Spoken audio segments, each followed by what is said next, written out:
for all to see. The signs we've lost our way. When we jail our heroes and applaud our villains,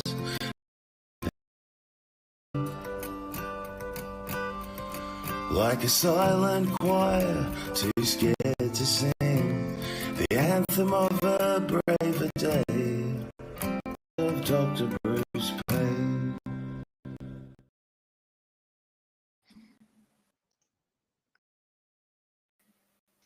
And there's the doctor in the house. How are you, sir? And I see the new improved beflaggled Mark Neugebauer. The beflaggled Mark Neugebauer who loves Australia. Yeah. But I can get in trouble for saying that because I could be classed as a right-wing extremist, Bruce. Well, you just outed yourself, haven't you? I have. Bold and brightly right across the screen there, mate. Right across the screen. But anyway, I suspect I'm part of,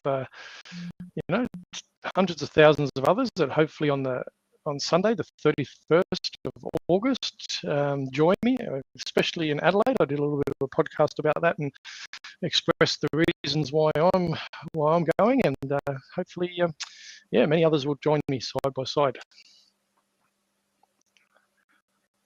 What do you reckon? Yeah, I saw you. You're always flying. I saw you'd posted about that. I must say, I was catching up with Paul's story on Cafe Locked Out. Paul going to court from a big black truck. So I haven't seen that post of yours yet. No, that's all right. That's all right. And talked to him a little bit. That's okay. There's lots going on, and shared a bit of Tim Dwyer's rumble from his Rumble channel about the reasons that he's recommending people to go. Yep. Hey, Carla's on time. Hey, Carla, how you doing? Look at you go. Look at you. See that reminder in Rumble probably did the trick because I did send a little bit of a message about that. But anyway, good stuff. Hello. Good to see you there, Carla. Anyway. You've told me that you've got a stack of stuff again, my friend. So we probably better not procrastinate too much because I said I wasn't going to waffle too much today, and you're right because I was only going to play a little section of a YouTube video which I shared around a bit. But you know what? I think it's quite heavily censored. It's been up for about 7 days on YouTube, and it's only got something like 10,000 views. So I want to give it a bit more of a plug. I've shared it on other things, but. At the end of the day, I was going to try and give it a bit of a promo. So might just get onto that then. Bruce, what do you reckon? Go for it. Let's, you know what? I better share my screen because I want to tell people that I actually had to bounce myself out of the studio because I forgot to program it in StreamYard. I had it on Rumble and everywhere, but not programmed in StreamYard. So how about that? So anyway, if people can see that, I'm going to play that for you this first couple of minutes just to give a bit of context, and then I'll play a little bit more. And then Bruce, you might be able to talk into this particular thing that I'm talking about based on your medical expertise, just to round it up a bit. You're very welcome to Counterpoint. On this episode, we have a dramatic presentation of a protected disclosure under the Protected Disclosure Amendment Act 2022 by a senior pharmacist in this country. And here to talk to me about it is Senior Counsel and Masters of International Relations, Una McGurk. Una, you're very welcome to Counterpoint. Thank you very much, Eddie. It's a pleasure to be here. First question I want to ask you, so people understand the kind of framework here. What is this Protected Disclosure Act that has been used by the pharmacist?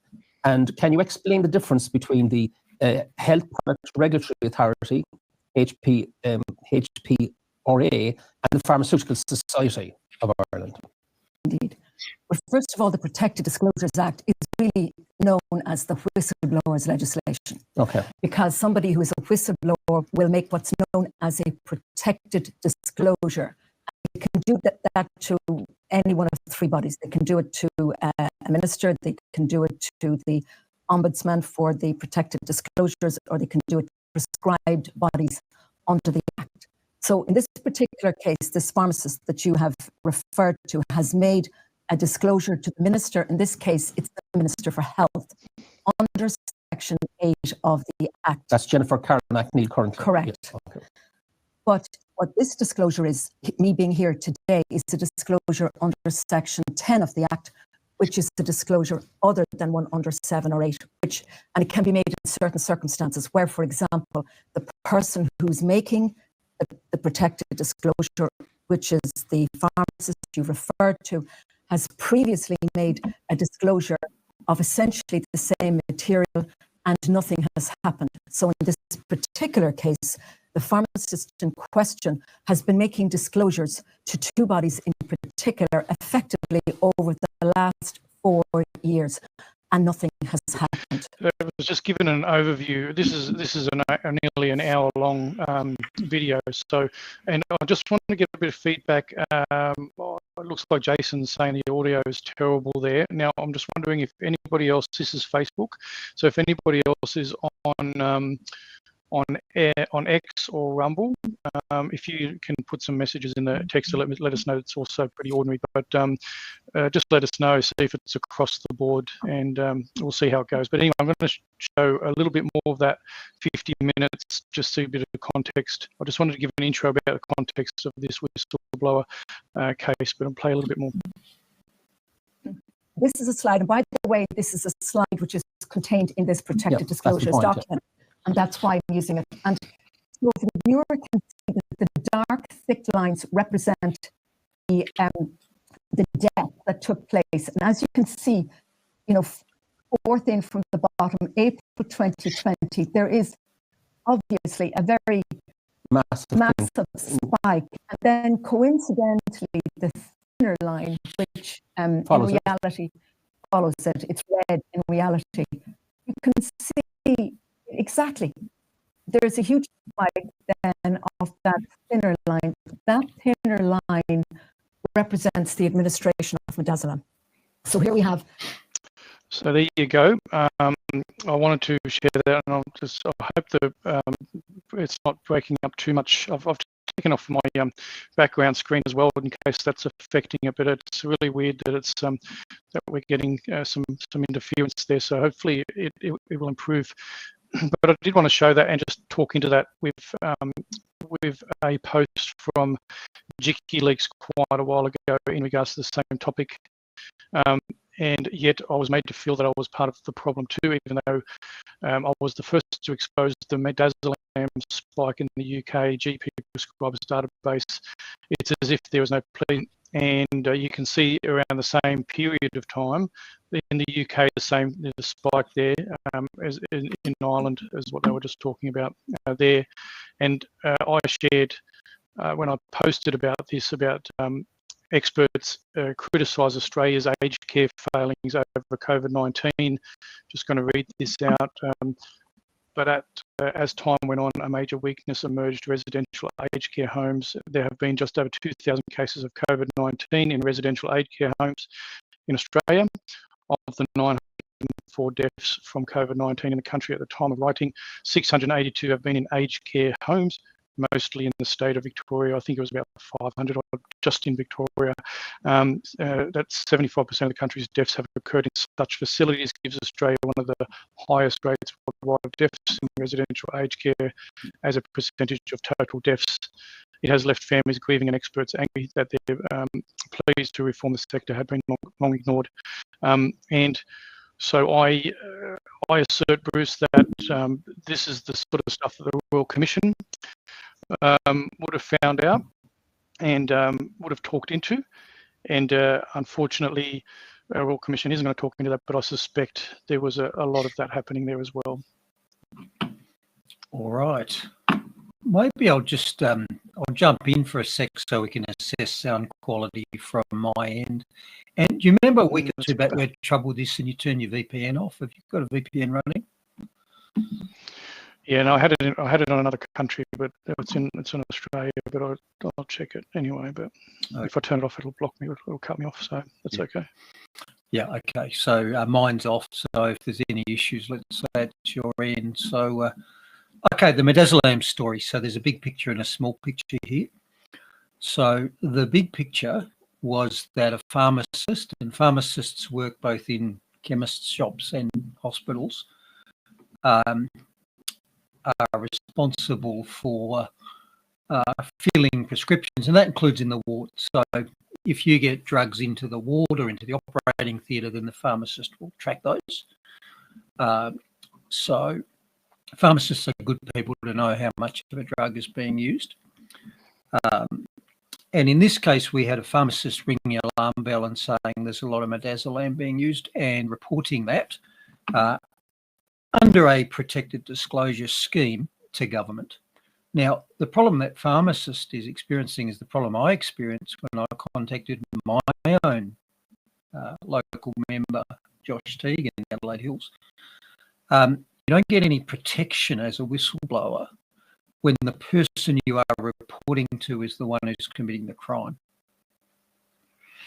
So in my case, when I raised concerns to the government, I got attacked by the government. And in this case, when the pharmacist raised concerns to the government in the UK, they're getting ignored by the government because, there's no protection when the protection is coming from the person you're complaining about. That doesn't work, does it?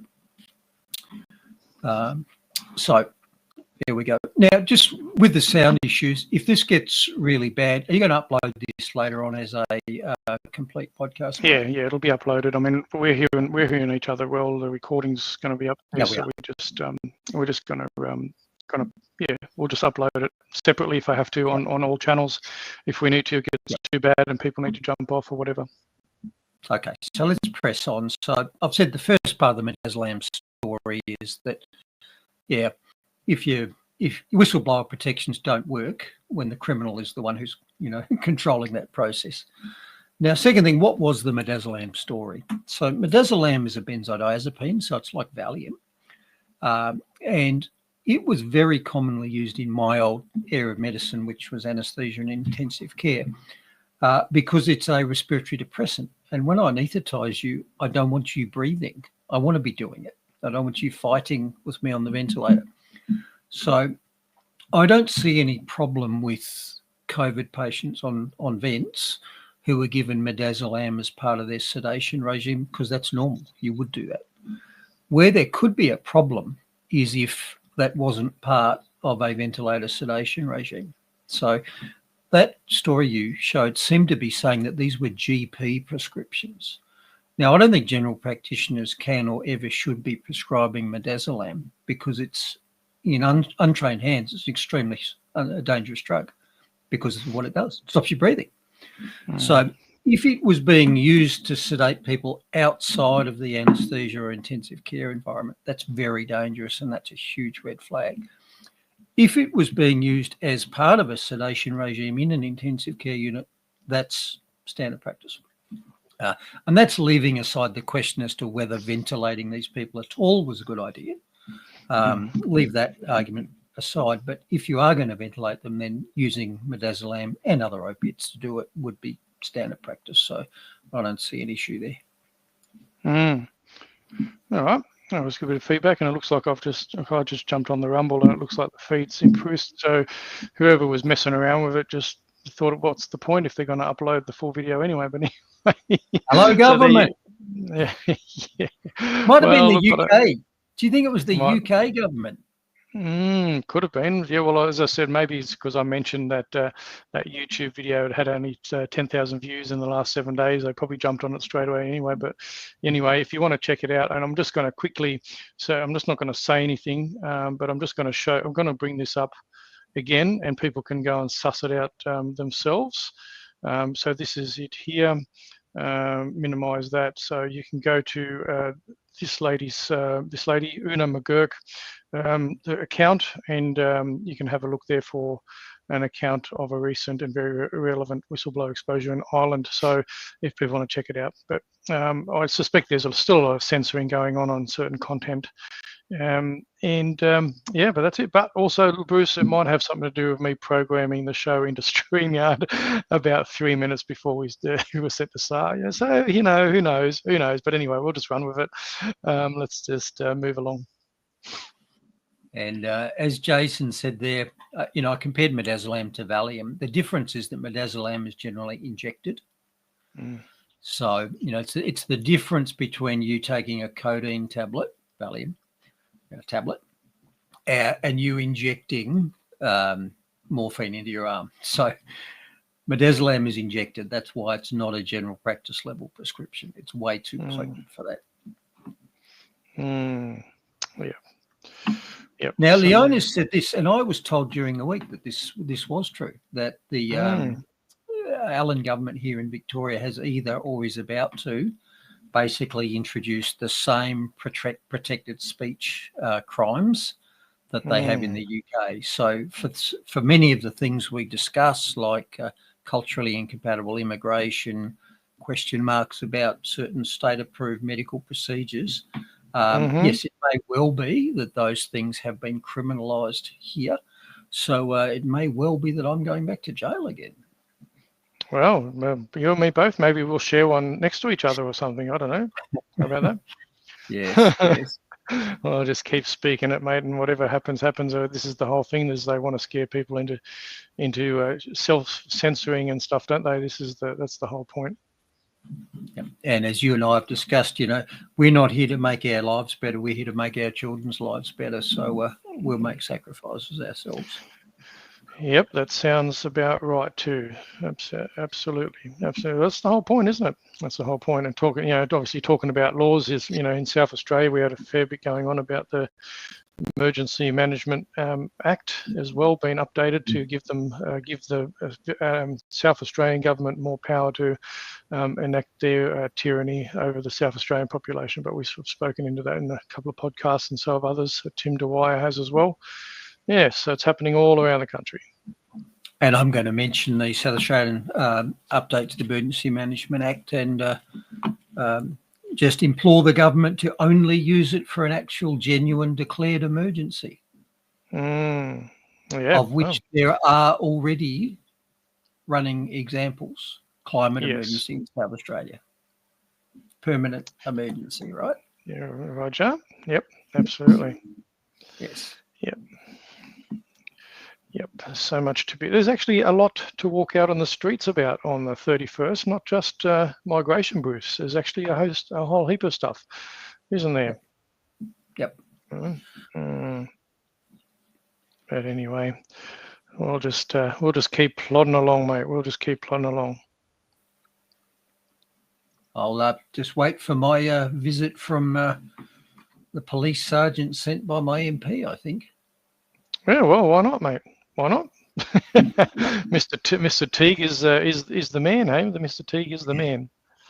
Anyway, just before you click into your slideshow, here you go. This is all the reasons that I gave that people should get out on the streets in Adelaide. So there's a whole heap of state-based and national issues that I've chucked up there. Why people here in Adelaide? I don't know what's happening to people in other states or what reasons they have, but there's a whole list there, and that's up on my Facebook and my X and other places. So I'm pretty sure you can pick any one of those. We'll give you enough reason to get out on the streets, out in the street on Sunday. And let's make our numbers really crescendo on the day. And you've just committed a strategic error there, because you've just flagged all the things that shall now be made illegal in the next emergency management bill update. Yeah, well, they've already done it, mate. As I said, bloody South Australia's, Mr. Malinowskis is going all commie out, but that's just the Labor way, isn't it? But there you go. Yeah, good and hard. That's it. Govern me harder. Anyway, should we get on to the quality stuff now that we've burnt through about 18 minutes of content? In fact, it often is, isn't it? Yeah, that's it. So where are we going this week? So regular categories, more not easy being green, and you would have noticed a bit of rain around the place. Yep, a little bit. I'm getting a bit more this week too. More of the old small particulates are going to kill us all, fear porn. Last week it was wood heaters. This week it's combustion engines. And fortunately, there's a solution. We just need more EVs right now. We're going to have a look at Australia's latest nation-building energy project. And they've actually got a proposal to double the size of Australia's current electricity grid by building a massive new wind and solar enterprise right where it's needed, in the middle of the Nullarbor Plain. Of course. break up the trip a bit, I guess. So we'll talk about that. We've got some health stuff again. There's an advert in the paper this week asking you to volunteer your kids for a new vax trial. Maddie DeGary's parents probably would not be in favour of that. And as usual, still with no placebo group. This is comparing an old vaccine to a new vaccine group. A bit like, we're comparing cyanide to strychnine. Strychnine's safe. It didn't do anything worse than cyanide did. Oh dear. We've got a new gaslighting study telling us that COVID is attacking and aging our blood vessels, and that's causing strokes and heart attacks. I'm going to just delve into whether that's COVID or if it's COVID something else. And as part of the government's economic reform agenda during the week just gone, they flagged some changes to the NDIS. So I'm going to have a little bit of a look at the NDIS numbers. So what is it costing us currently, and why does the government want to get autistic kids off it? Flowing on from that, I'm going to list some of the new taxes that came out of the Productivity Summit. No productivity came out of it, just taxes, and that was nobody could have predicted this, Mark. I'm pretty sure you know that. Well, as I commented, you look around the table at all those people. There's a few $1 million worth of Australian taxpayer hot air just gone into nowhere, mate. That's what that was around the table. There's a lot of money sitting there, and it was pretty not very well spent by the Australian taxpayer. Let me put it that way. Yes, well, as they say in court, you don't ask a question unless you already know the answer, and same. They didn't float anything here that wasn't prearranged. Yeah. All right, so we got the government overreach segment, and I'm going to look at some of the new powers or continuing powers that the South Australian government has just voted themselves with their extension of the emergency acts. And I'm also going to show you a bit of citizen pushback, because during the week I beat my local council on a stupid fine. And I'm going to walk you through the strategy that I use for doing that, because that might be useful for other things. Nice. Yep. So that's pretty much where we're going this time around. So let's kick into the details, perhaps. So let's do this. Not easy being green. Not easy being green. So what's in the not easy being green segment? So I might even have to get a new segment called the Rains That'll Never Fall segment, because every week we seem to be getting rains that are never falling. And indeed, this week we've got another, and what's this, third or fourth week in a row? We've got another massively wet week on the east coast of Australia with the good old mega rain bomb. Remember when it used to just rain? And then it was a rain bomb, and now it's a mega rain bomb. I wonder what word they'll come up with next. That's actually bigger than mega. What's bigger than maybe? I don't know what they'll come up with. What is that? Googleplex. It's a Googleplex rain bomb. Giga rain bomb. Giga rain bomb. And there you go. Good news for us as well, because in the centre of the continent, there's me on the left in Victoria, and we've got rain predicted every day this week. And if you add up the current median predictions, it's between 30 and 40 millimetres for me. And exactly the same for you. There's Mark on the right, and you got between 40 and 45 on the median figures predicted during the week. So a lot more rain that'll never fall predicted. And I actually had a look on the old weather radar just as we were going to air, and that's what you're getting right now, apparently. Yeah, I got a bit of a drizzle here where I am. Oh, yeah, look at that. It's just copping a bit of outskirts, but yeah, look, there's a bit coming across there. So that's live, and that's coming to me tomorrow. So thank you very much. Don't take all of it, please.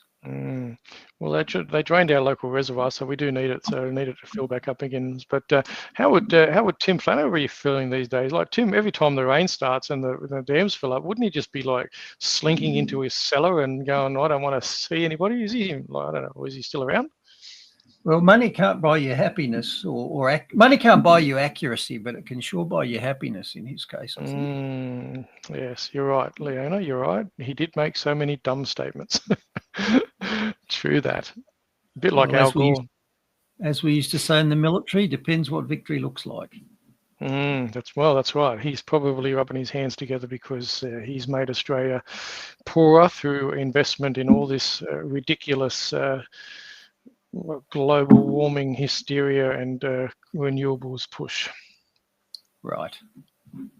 Now, what else we got there? We've got rain, in fact, going all the way across to the west. So from east coast to west coast for the third or fourth week in a row, heavy rain across Australia, which is great. And this Perth story not only admits that they're getting a lot of rain, in fact, they've had a better winter basically than they've had in 30 years. And they've even noted that the crops are loving it. So there's even an upside to this. It's not all bad. And the other upside, of course, is that Perth's got a reprieve from being the world's first drought metropolis. Oh, drought metropolis. Which was due, I think, about 20 years ago, wasn't it? So they appear to have got another month's reprieve from that. All these existential threat predictions, eh? Gotta love it. But. The CO2 preachers just can't let go, can they? They keep coming back at us. And last year we talked about the old wood heaters are going to kill us via small particulates fear porn story. And this week they've just ported that theme over into the car exhausts are going to kill us via small particulates story. So like global warming was the cause of everything, it looks like small particulates might be taking on that mantle, I think, whatever they are. Small particulates. Well, I mean, they tend to do that when you stick the exhaust pipe into a hose into your car and, if you're not feeling real great. Now, fortunately, the experts have a solution to the small particulates problem. No way. Really? The experts? The solution is we've just got to push even harder with our rapid transition to EVs. So the solution to all of that, because they tell us that EVs have no tailpipe emissions. And if ever you've heard that phrase, that may or may not be true. But as I showed you a long time ago, if you want to know what the emissions of a car are, you've got to draw a box around its entire life. And that includes when it was made, its entire life, and how it's disposed of, not just what comes out the exhaust pipe. And, of course, there's a lot of inputs to EVs during their manufacture. There may be small particulates coming out of their power sources, even if they're not coming out of the car itself. So that's just another little con they have. Zero tailpipe emissions. Yeah, okay. What about their entire life cycle emissions? Yeah. Yep. And but look, even if it was true that the solution to our small particulates problem is a rapid EV transition, apparently it's not, because there's a problem there too. Because this story, different story to the one I just mentioned, tells us that inexplicably the air around fast charging stations has twice the small particulate load of other locations. So this UCLA story said that air around EV fast charging stations carry double the levels of fine particulate matter linked to terminal illnesses, killing us all, than typical background amounts. So one set of experts really needs to get together with the other set of experts here and get their story straight, because if they're worried about us dying from inhaling small particulates, then I can't see how spending half an hour at a fast charging station with double the amount in the air around it is going to solve that problem. So anyway, it's baffling. Experts are baffled, aren't they? Yeah, absolutely. Experts are always baffled. It's dear, it's causing myocarditis now. Oh, no, don't see him in the comments yet. He's been a bit quiet since my banter when he tried to call me out with Nikolai Petrovsky, and I used grok back on him. He got beaten up a bit, didn't he? Yeah. Anyway. All right. Nevertheless, despite the problem I've just pointed out, it's full steam ahead for our own personal bright electric future here in Australia with this project. So one of the world's biggest wind and solar projects has been proposed. And I mean big. It's looking to double the capacity of the existing Australian grid. So they're looking at building about 70 gigawatts worth of capacity, which when I looked up is about what Australia's got now. So they're looking at this massive project, which is going to double the size of our electricity generation. And interestingly, they're proposing to put it in, as they say, a remote desert region in the southeast of Western Australia, the Nullarbor Plain. Now, given the difficulty in storing and moving electricity, that just seemed a bit odd to me, because I'm just wondering, where are the consumers going to be on the Nullarbor? Is this going to be Monato 2? Are we going to set up a new, not ghost metropolis, but electric metropolis there? Is this the new mega city for Australia? So why the hell do we need all of that power 1,000 kilometres in either direction from its main markets, Perth and Adelaide? Doesn't make any sense, does it? No. Well, it does make any sense. They're building it there because they have to, because they need large amounts of open land that gets lots of sun and lots of wind. That's why they need to build it there. Not because the electricity's needed there, but because the solar and the wind is found there. And that means that even if they manage to build this, we're going to be stuck with moving that electricity 1,000 kilometres in either direction in order to use it. Now, back when we were sensible, we didn't do this. So when you built your power station back in the day, you either built your power station close to the demand. So this is a graphic of Adelaide where the Torrens Island power station is in fact 15 kilometres from the CBD of Adelaide. So back when that was our main power source, you only had to distribute your electricity after you made it 15 kilometres, not 1,000. So the losses you had in moving that electricity around were minimised. Now, the other thing you could do is you could build your power station close to its fuel source. In the case of the Port Augusta power station, it was built at Port Augusta, which was fairly close to the coalfields at Lee Creek and areas north of it. So in either case, you either built the power station close to where you needed the power, so you didn't have to move the power far, or you built the power station close to the fuel, so you didn't have to move the fuel far. And even in the case of Port Augusta, it was only 270 kilometres to Adelaide.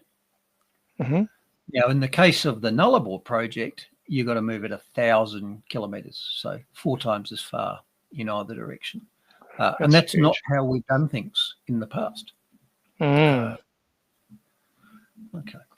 Now, this is one of the main reasons why our free wind and solar costs so much.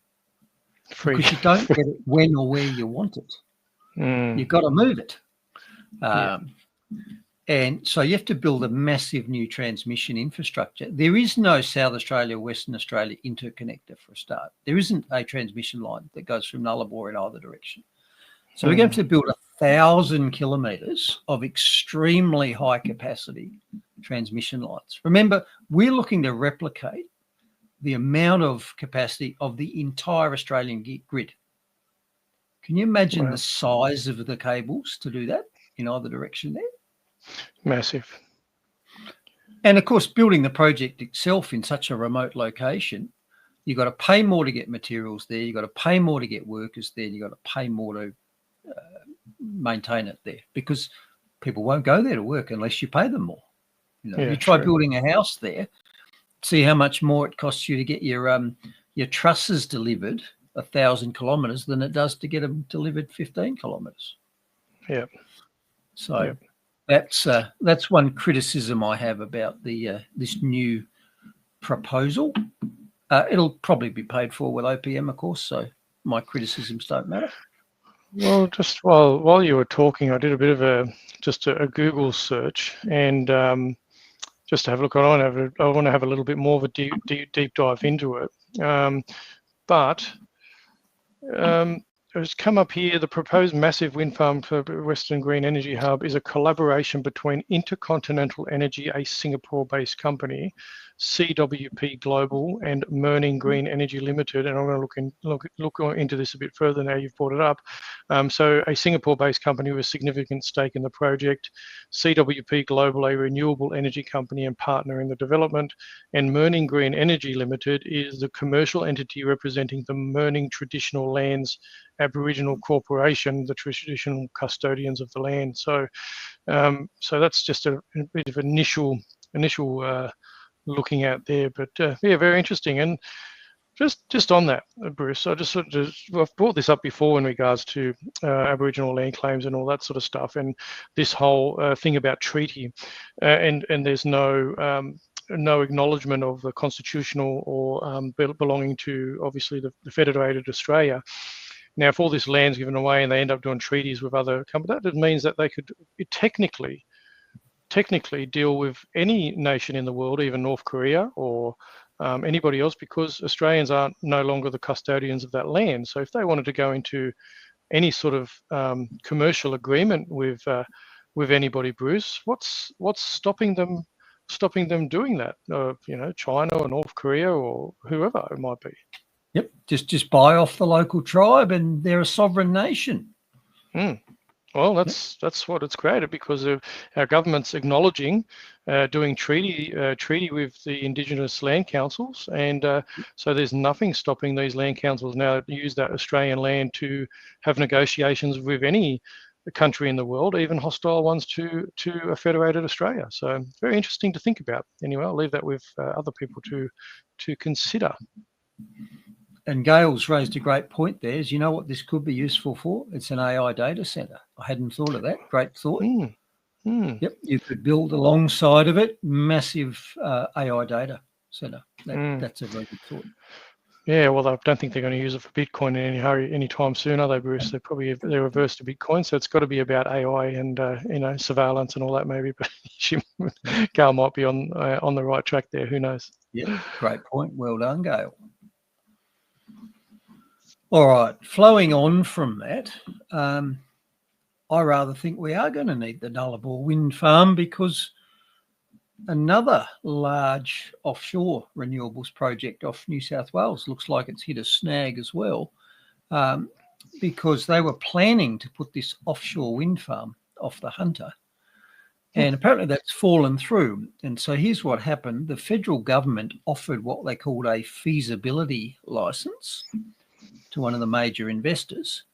But the major investor, Equinor, said they wouldn't accept the license. So if I could just translate that, the government said, we'll sell you a feasibility license. And the investor said, no, we don't want it. It's not feasible.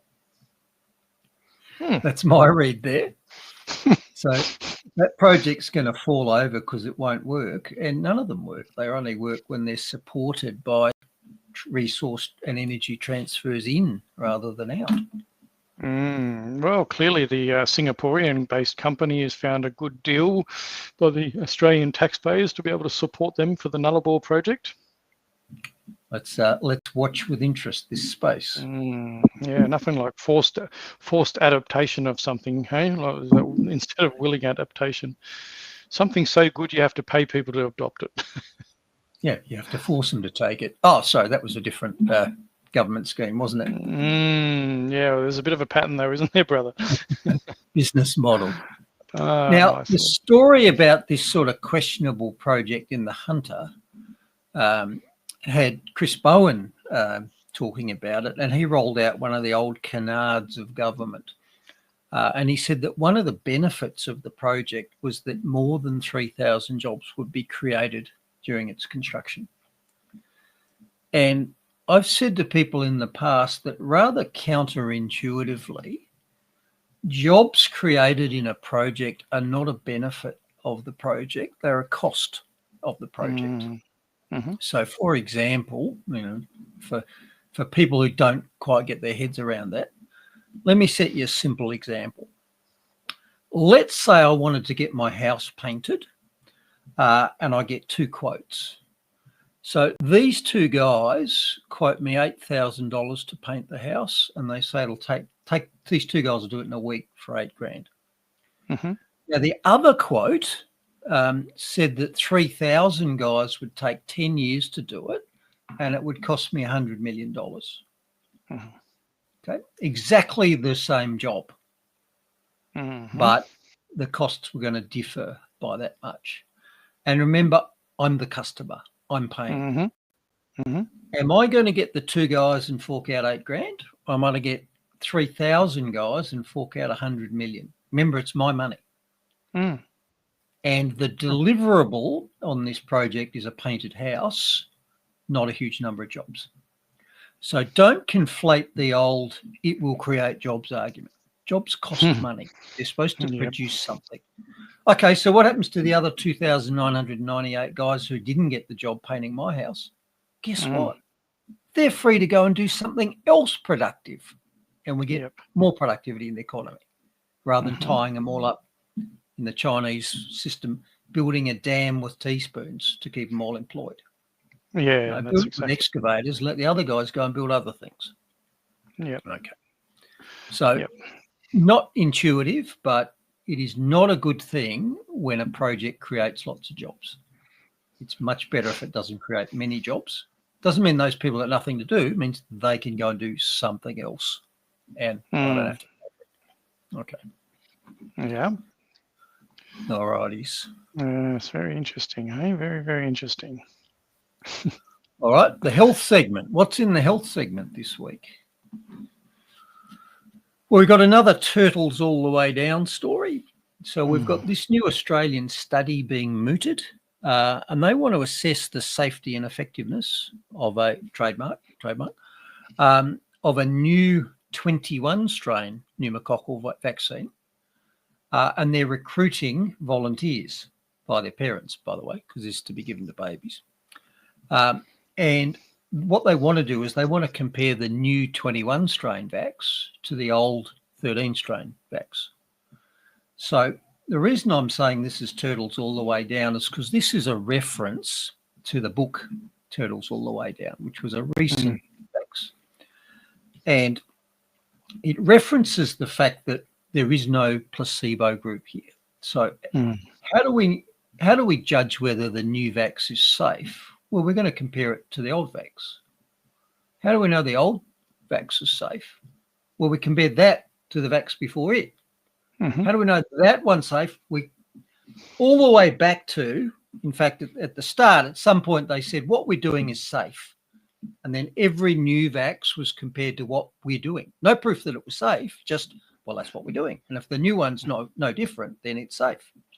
And that apparently, not only is this the title of this book, which is very good, it apparently is an even bigger story. So it originates from the flat Earth people, where apparently the turtles all the way down concept is, okay, the Earth's flat. So you ask the flat earthers, well, what's it resting on? And the flat earthers say, well, it's resting on the back of a giant turtle. So you go, aha, what's that turtle resting on? That's resting on another turtle. Okay, what's that one that's resting on another turtle? And you say then, well, what's at the bottom? There is no bottom. It's turtles all the way down. The world is held up by this infinite stack of turtles. That's the metaphor. In the same way that vaccine safety is held up by this infinite stack of vaccines that have only been tested against the previous one, never been tested against the placebo. So that's what they're doing. That again, that's yet another very common trick with vaccine safety. Don't have a placebo group, test it to something else and declare the something else is safe. And by the way, they did this during the COVID era because I think it was the AstraZeneca was tested against another vaccine. How do we know it's safe? Well, because it had the same side effect profile as whatever the other vax was. Well, what if that was unsafe? No, we just said it was safe. Now, the other thing they're doing, Isn't the best placebo trial against the Amish population? Yes, but of course you're not going to hear about that. Of course not. And to be fair, the Amish may differ in ways other than just whether they vax their kids, and they do to a much lesser extent. It's not zero, but the fact is, we have medical records. We know which kids have had no vaxes at all.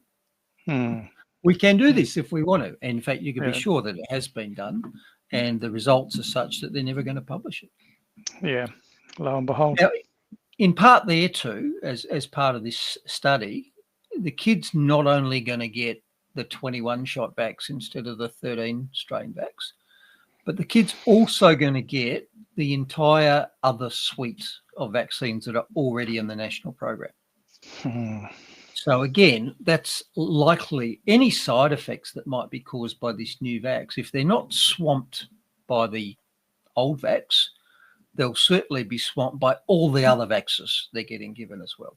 So the new vax would have to be spectacularly dangerous to show it up with this study trial. And you can be sure that they'll do their other tricks. They'll have a pretty small study group, and they'll only look at them for a very short period of time. So that's all standard stuff. Yeah, we've heard this. We've heard this movie before, Mark. Just once or twice. Okay.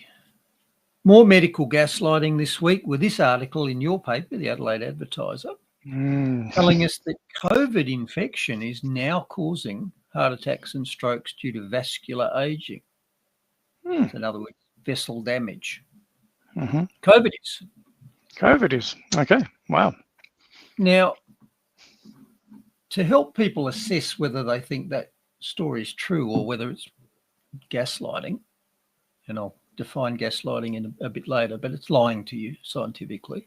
I want to quickly review a very important insight about the immune system, and I want to do a hat tip to Australian professors Robert Clancy and Ted Steele, who were both guiding lights during the COVID era in helping people like me understand how the immune system works and why the COVID immunisations could not work. So the first thing you got to understand is that your body doesn't have one immune system. It's got two immune systems, and they're two completely separate anatomical compartments. So you've got the external immune system, also called the mucosal immune system, and that's the immune system that protects all of the parts of your body that get regularly contaminated by the environment. So that's your respiratory tract and your digestive tract. So you are constantly putting air into your respiratory tract, contaminating it, and you're constantly putting food into your digestive tract, contaminating it. So the aerodigestive tract, those two things combined together, is one immune compartment called the external or mucosal compartment. And two amazing Australians, Professor Robert Clancy and Ted Steele, just amazing Australians doing some amazing work. And you've interviewed Ted Steele. Have you interviewed Robert Clancy? No, not Professor Clancy, no, but I have interviewed Ted a couple of times. It's quite interesting. He's got very different concept about the whole spread of virus and that, but very interesting. Yep, fascinating. If you want to look at some of his stuff about intergalactic transmission of viruses, fascinating. Absolutely right. Yep. Okay, so I've talked about the external compartment, the mucosal compartment. You've also got the internal parts of the body, and that's everything else. So it's all the bits of the body that are not in contact with the outside world. So it's inside your muscles, inside your fat, inside your kidneys, inside your brain. So it's parts of your body which do not contact the external environment routinely. And your body, therefore, fights extremely hard to keep those things pristine and sterile and uninfected. So there's the two together. You've got the external compartment, which is contaminated constantly by contact with the outside world. And you've got the internal compartment, which is kept sterile at all times. Okay, so how does this relate to COVID? So COVID was a respiratory infection. You got it by breathing it into your lungs. So if you got a natural COVID infection, and I'm not going down the viruses exist or not pathway, I don't need to scare those horses today. But if you got a real COVID infection by inhaling an infective particle into your lungs, it got trapped in that first compartment, that mucosal or external compartment. And unless you got very sick, that's where it stayed. You know, generally, if you get a cough or cold, it doesn't escape out of your lungs and get into your blood, for example. That only happens if you get very sick, in which case you're probably going to die. But almost all respiratory infections are kept within your lungs and your throat and your mouth and so forth. So you don't get the product of that, the toxic spike protein, doesn't circulate throughout all the vessels in your body because that's in that other protected compartment. So to tell us that COVID damaged our vessels doesn't make any sense because the spikes didn't get into our vessels. What was different was that the COVID vaccine did, because the COVID vaccine did not get into your body via your lungs. It got into your body via an injection. So we bypassed all of those surface defenses from the external compartment and just injected it right into the sterile part of your body. And worse than that, we injected the instructions for making more of them because it was an mRNA shot. So the people who got COVID, like the real infection, got a limited number of spike proteins which stayed in their lungs. The people who got the COVID injections got a massive number of spike proteins produced inside their body, including inside the vessels. So if you took a COVID vaccine, you had massive numbers of spike proteins distribute all around your bloodstream. If you got a real infection, you didn't. So putting those two things together, do you think they left a word out of their story when they said that COVID was damaging the inside of the vessels? I think they forgot to tell us that it was COVID injections that were damaging them. Of course, but that wouldn't have suited the narrative of gaslighting there, would it, Bruce? It's like, you know, that's the way it is. What do you know about gaslighting? Well, we've talked about it before, way episodes back, but let's get into it again. So just a quick reminder there. So gaslighting is a beautiful term that goes back to this 1944 classic movie. Now, in this classic movie, you had the husband, who I think was Charles Boyer, was trying to drive his wife, Ingrid Bergman, mad so he could get her put into an institution and inherit the house and get rid of her. And he did this by manipulating the evidence of her eyes and ears to make her question whether she was sane. So he would give her a gift and then he would steal it away and hide it and then say, well, you're not wearing that necklace that I gave you. And then she can't find it. He would move furniture around and say, well, why did you move the furniture? And she didn't. And the gaslighting bit is, you know, back in this house in the movie, the lighting was gas. And so he had a little dial and he would turn the brightness of the gas lights up and down.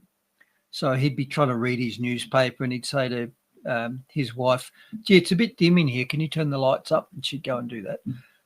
And then he'd sneak away and turn them down again. And then he'd complain about it. So why didn't you turn the lights up? And so he was fraudulently manipulating the evidence that she saw to make her question reality. And so in the thing we've just told you, you know, the real evidence is that, hey, we know that the shots were dangerous and caused problems. But all of these stories keep coming out telling us that, no, you can't believe what you think you know. What's really happening is something different. So that's the origin of the whole gaslighting phrase. And they're doing that with every aspect of our life these days, don't they? Yep. They lie. We think we see something and then they lie and tell us it's the opposite. Exactly. Yep. And speaking of gaslighting, here's another example this week, because this story suggests that asthma is actually caused by childhood RSV infections. and hopes that it can therefore be cured with a vaccine. So it's telling us that asthma is caused by infection. When in fact, if you look at Paul Thomas's work, it seems extremely likely that asthma is caused by vaccination. And for those who haven't seen it, do a Rumble search. You won't find it on YouTube for Paul Thomas vaccine study. And he was a pediatrician who graphed what he called cumulative office visits, proxy for level of chronic illness, amongst patients in his practice who had no vaxxers and patients who had some or lots of vaxxers. And for every single chronic inflammatory disease that he flashed up, the rates of chronic illness were far, far higher in the vaccinated kids. So there was asthma, eczema, ear problems, diabetes, ADHD, autism, you name it. Every graph looked like that, where the orange is the kids who got the vaxxers, who were supposed to be more healthy. He was seeing them in the office again and again and again with chronic illnesses. And brief mechanism for that, I think that's because the aluminium adjuvant in the vaccines, which is designed to hyper-stimulate your immune system and make it stand up and take note, we're under attack. Yep, there you go. If you get an aluminium-containing vaccine and your immune system is fired up, the immune fire alarms are ringing, on the same day that you got a hot northerly wind and you inhale ryegrass pollens, there's a good chance your immune system's going to say, that's what's attacking me. And so you become allergic to ryegrass. Or peanuts, or shellfish, or your own pancreatic cells. That's how you get type 1 diabetes, etc., etc. So they gaslight us by telling us that asthma is being caused by an infection, when I think it's the opposite. I think it's being caused by a vaccine. And there's your evidence. Yep, and detailed that many, many times. And, of course, what happened to Paul Thomas? So Paul Thomas discovered this amazing thing about pediatric health. I mean, he should have won the Nobel Prize for Health for unveiling the cause of the massive chronic illness burden that we're seeing in children in Western countries now. He should have won the Nobel Prize for that. Do you know which prize he did win? The Cancel Culture Prize. He was deplatformed, deregistered, and everything else, wasn't he? To quote him in his American accent, he said, "They yanked my license within 48 hours." Inconvenient proofs. Deregistered almost instantly. And, of course, I had a similar thing when I fell foul of the Air Force and was told that I wasn't allowed to tell fit young infantrymen that they shouldn't get the COVID shot because it might destroy their careers with myocarditis. I was told to resign, and my resignation was accepted by return email. So after 20 years in the Air Force, 7 overseas deployments, more than a year overseas in war zones in uniform, within about 10 minutes, my resignation went through. Thank you very much. And, of course, we keep seeing these sort of stories, don't we? So we keep seeing the kid dropping dead suddenly stories. This is another one from the Advertiser, a 13-year-old, shock death, just dropped dead. And we keep seeing these stories. We keep seeing turbo cancer in 20-year-olds. So in this case, stage 4 cancer in a 29-year-old, again from Adelaide. And the story says the doctors ignored the symptoms until it was too late. So why did the doctors ignore the symptoms? If he obviously had cancer, why didn't the doctors tweak to it? Why didn't they just go, oh, yeah, that's cancer. We know what that is. Well, the answer is because previously that isn't what it would have been. I don't ever remember a 20-something-year-old with bowel cancer from when I was a doctor in decades of practice. Cancers, look, if you're really unlucky, you might get in your 50s if we're talking bowel cancer, but mostly you were 60, 70 by the time you got a bowel cancer. So this is a new phenomenon too. 13-year-olds dropping dead at basketball is a new phenomenon, and 29-year-olds presenting with turbo cancer is a new phenomenon. This is not normal. This is new. Yep. Yep. Yep. I'm seeing it. So, I mean, brace yourself for much more of that. The new normal, Mark. The new normal. Yep. All right. During the week, bit of a combined health and finance story, and health's expensive, so no surprise there. So here we had the Treasurer's Economic Reform Summit conclude during the week. And it was told some pretty shocking things about the NDIS. So if I could just read those. The NDIS, the National Disability Insurance System, so it's like Medicare for disability, currently costs $50 billion a year to the Australian budget. And that's more than aged care costs. And it's more than twice as much as Medicare costs. And it's growing at 8% a year. So the NDIS is just about to eat everything. And what that means is chronic illness and disability is just about to eat everything. Now, a big part of the NDIS, apparently, is children with autism. And apparently 1 in 10 kids in Australia are on the NDIS. 1 in 10. Wow, it's huge. Of those, a third of them are there because they've got autism, and that's 150,000 kids. Doesn't that sound like a epidemic that might have been worth addressing rather than forcing COVID shots into kids? Yeah, yep. So we need Bobby Kennedy, mate. So how about we look at that? If we really want to chase down an epidemic, let's chase down the autism epidemic. And if you don't care about the kids, recognise the fact that economically this is going to eat everything. This will expand until there's no room for anything else. It's well on the way. Now, fortunately, the Reform Summit during the week came up with a solution. So Labor's going to fix this. But they're not going to fix it by investigating and curing or preventing autism. They're going to fix the effect of autism on the NDIS by moving the kids out of the NDIS. So they're going to set up a new scheme and move 1/3 of the autistic kids who are in the NDIS into this new scheme, thus reducing the size of the impact on the NDIS significantly. So how do we get the numbers of kids with autism in the NDIS down? Well, we take some of them out of the NDIS. That's how we fix that.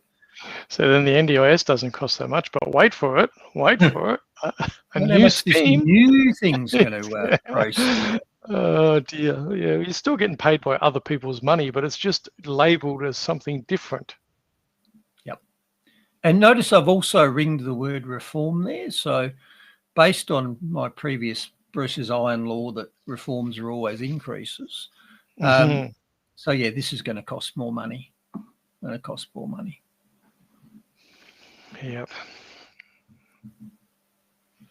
And note, there's an interesting confirmation there, because one of the arguments that people make in the past is that we only have an explosion in autism these days because of better diagnosis. So there are all these quirky kids who never would have got an autism diagnosis who are now getting them. And one thing is because it's beneficial, because you get to go in the NDIS. So, you know, kids who might previously just have been quirky kids who read a lot and liked dinosaurs, they're now labelled autistic. So they're like this special. But you notice that this new government scheme is going to move 1/3 of the autistic kids out of the NDIS. And the ones it's going to move are the ones who have mild to moderate diagnoses.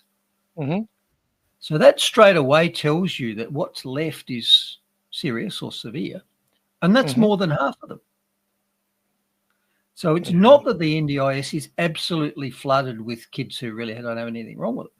No, this yet another marker that says this really is a genuine epidemic, the autism epidemic. Yep. So they've sort of, they've let that out. So half of them are profoundly disabled through autism and can't be exited into this new scheme, which, as you're saying, highlights that there is a problem. Houston, we have a problem. Yep. So even if you take the 50,000 out who are mild to moderate, you've still got 100,000 profoundly disabled kids. Yep. what the hell's more important in our health system than that? Mm. You know, why aren't we looking into that instead of arguing about whether Ozempic should be given to fat people? Yeah. Yeah, it doesn't suit the narrative, though, Bruce, does it? Narrative-driven healthcare, I like it. Well, there you go. So I thought I'd do a little bit of a deep dive into the NDIS and start off with, okay, where does government expenditure go? What are we actually getting for our government money? And it wasn't easy to find, by the way, because you would think I could just, you know, type into the Googles, what does the Australian government spend our money on? And just get a nice breakdown like here. You can't. It's really difficult because you'll find a category, for example, which will be health and welfare.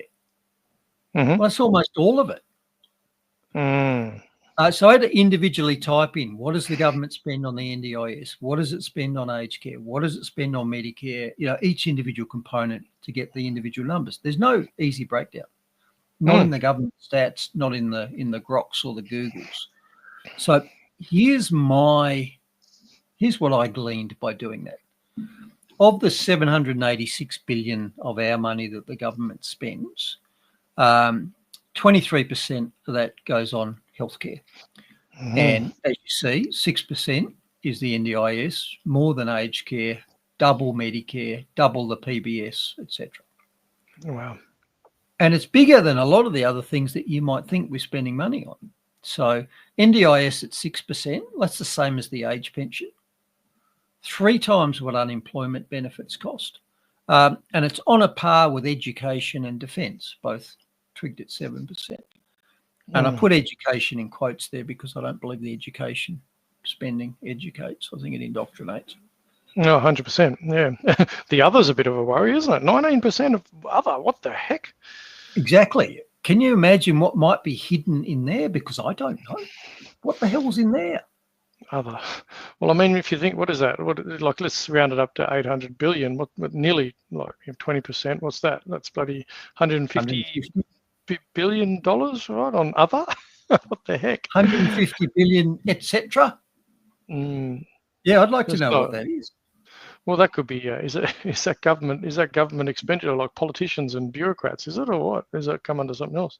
Who knows? Some of it would be interest payments, but yeah, it's all the other BS that they just go, oh, whatever, don't worry about it. Just slippage.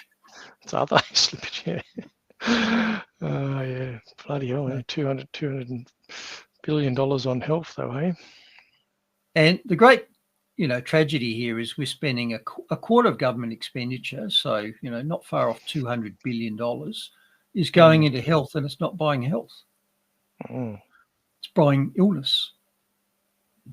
Yeah, it's exactly right. Absolutely right. Yep. All right, so let's kick on over into the money and finance section. So there's what they call the cross rates. So gold's up a little bit on the week to $5,195. Silver's up significantly to $60.33. Wow. And I believe that is an all-time record in Australian dollars.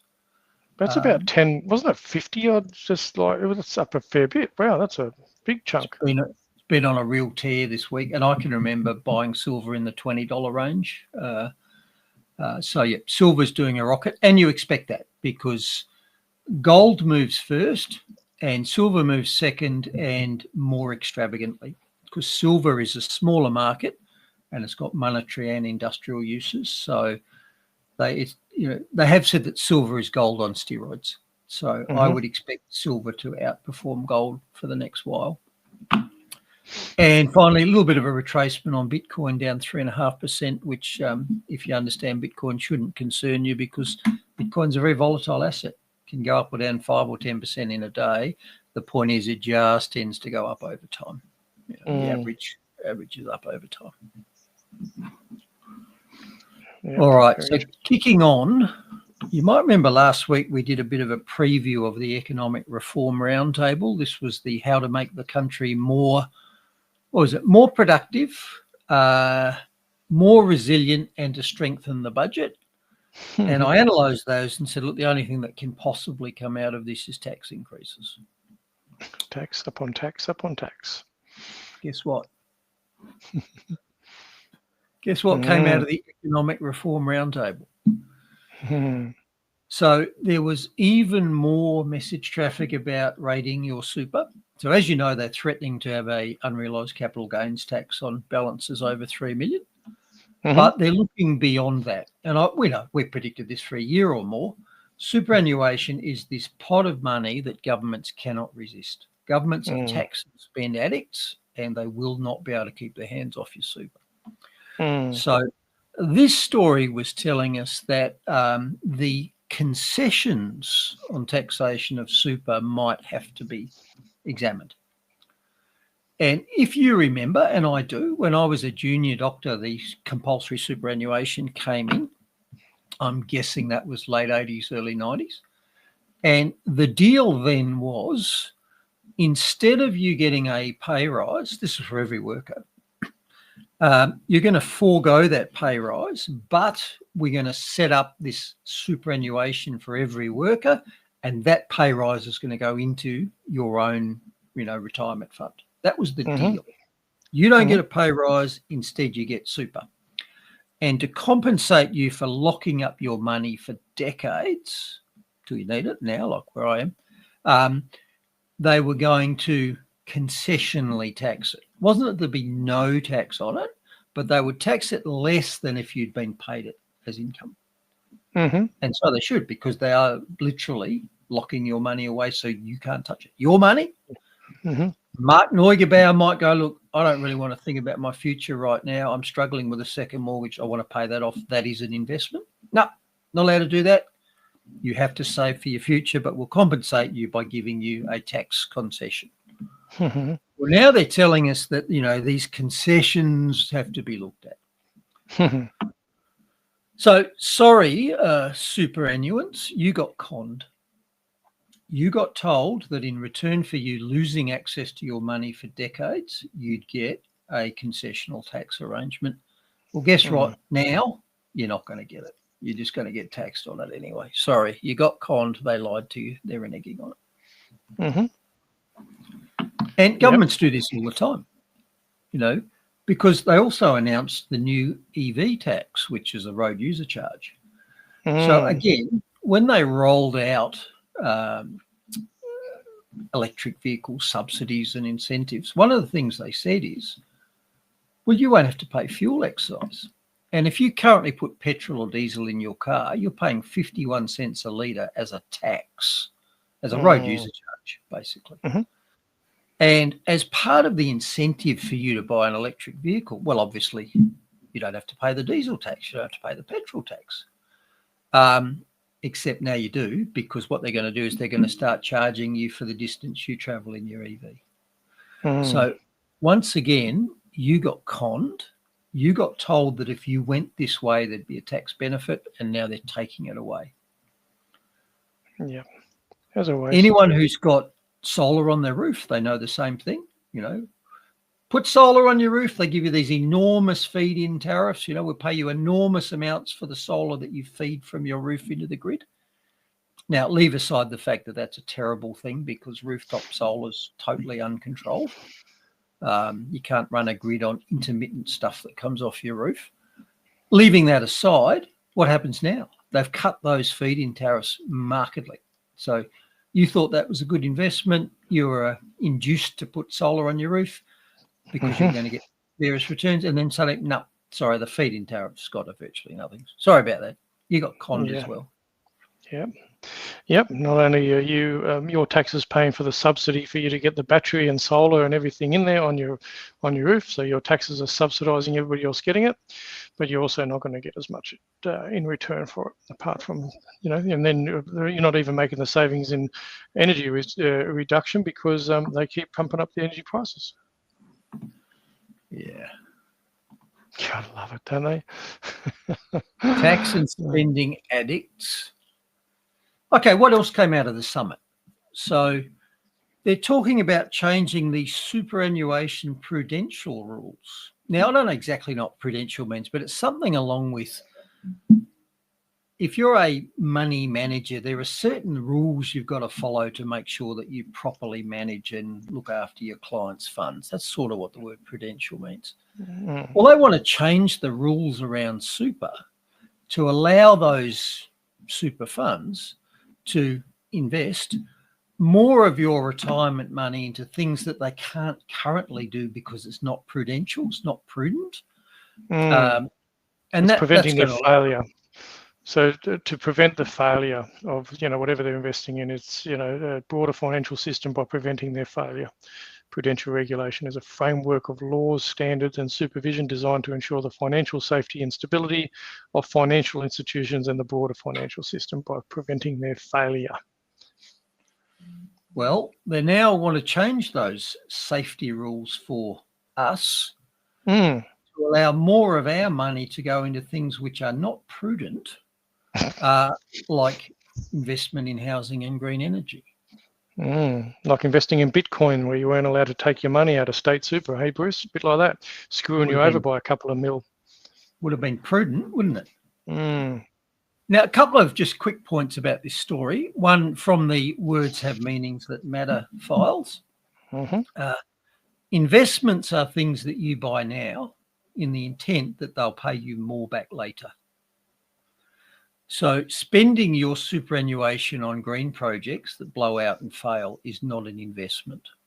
And even if it was the intent, government spending is never an investment. Government spending is always spending. So,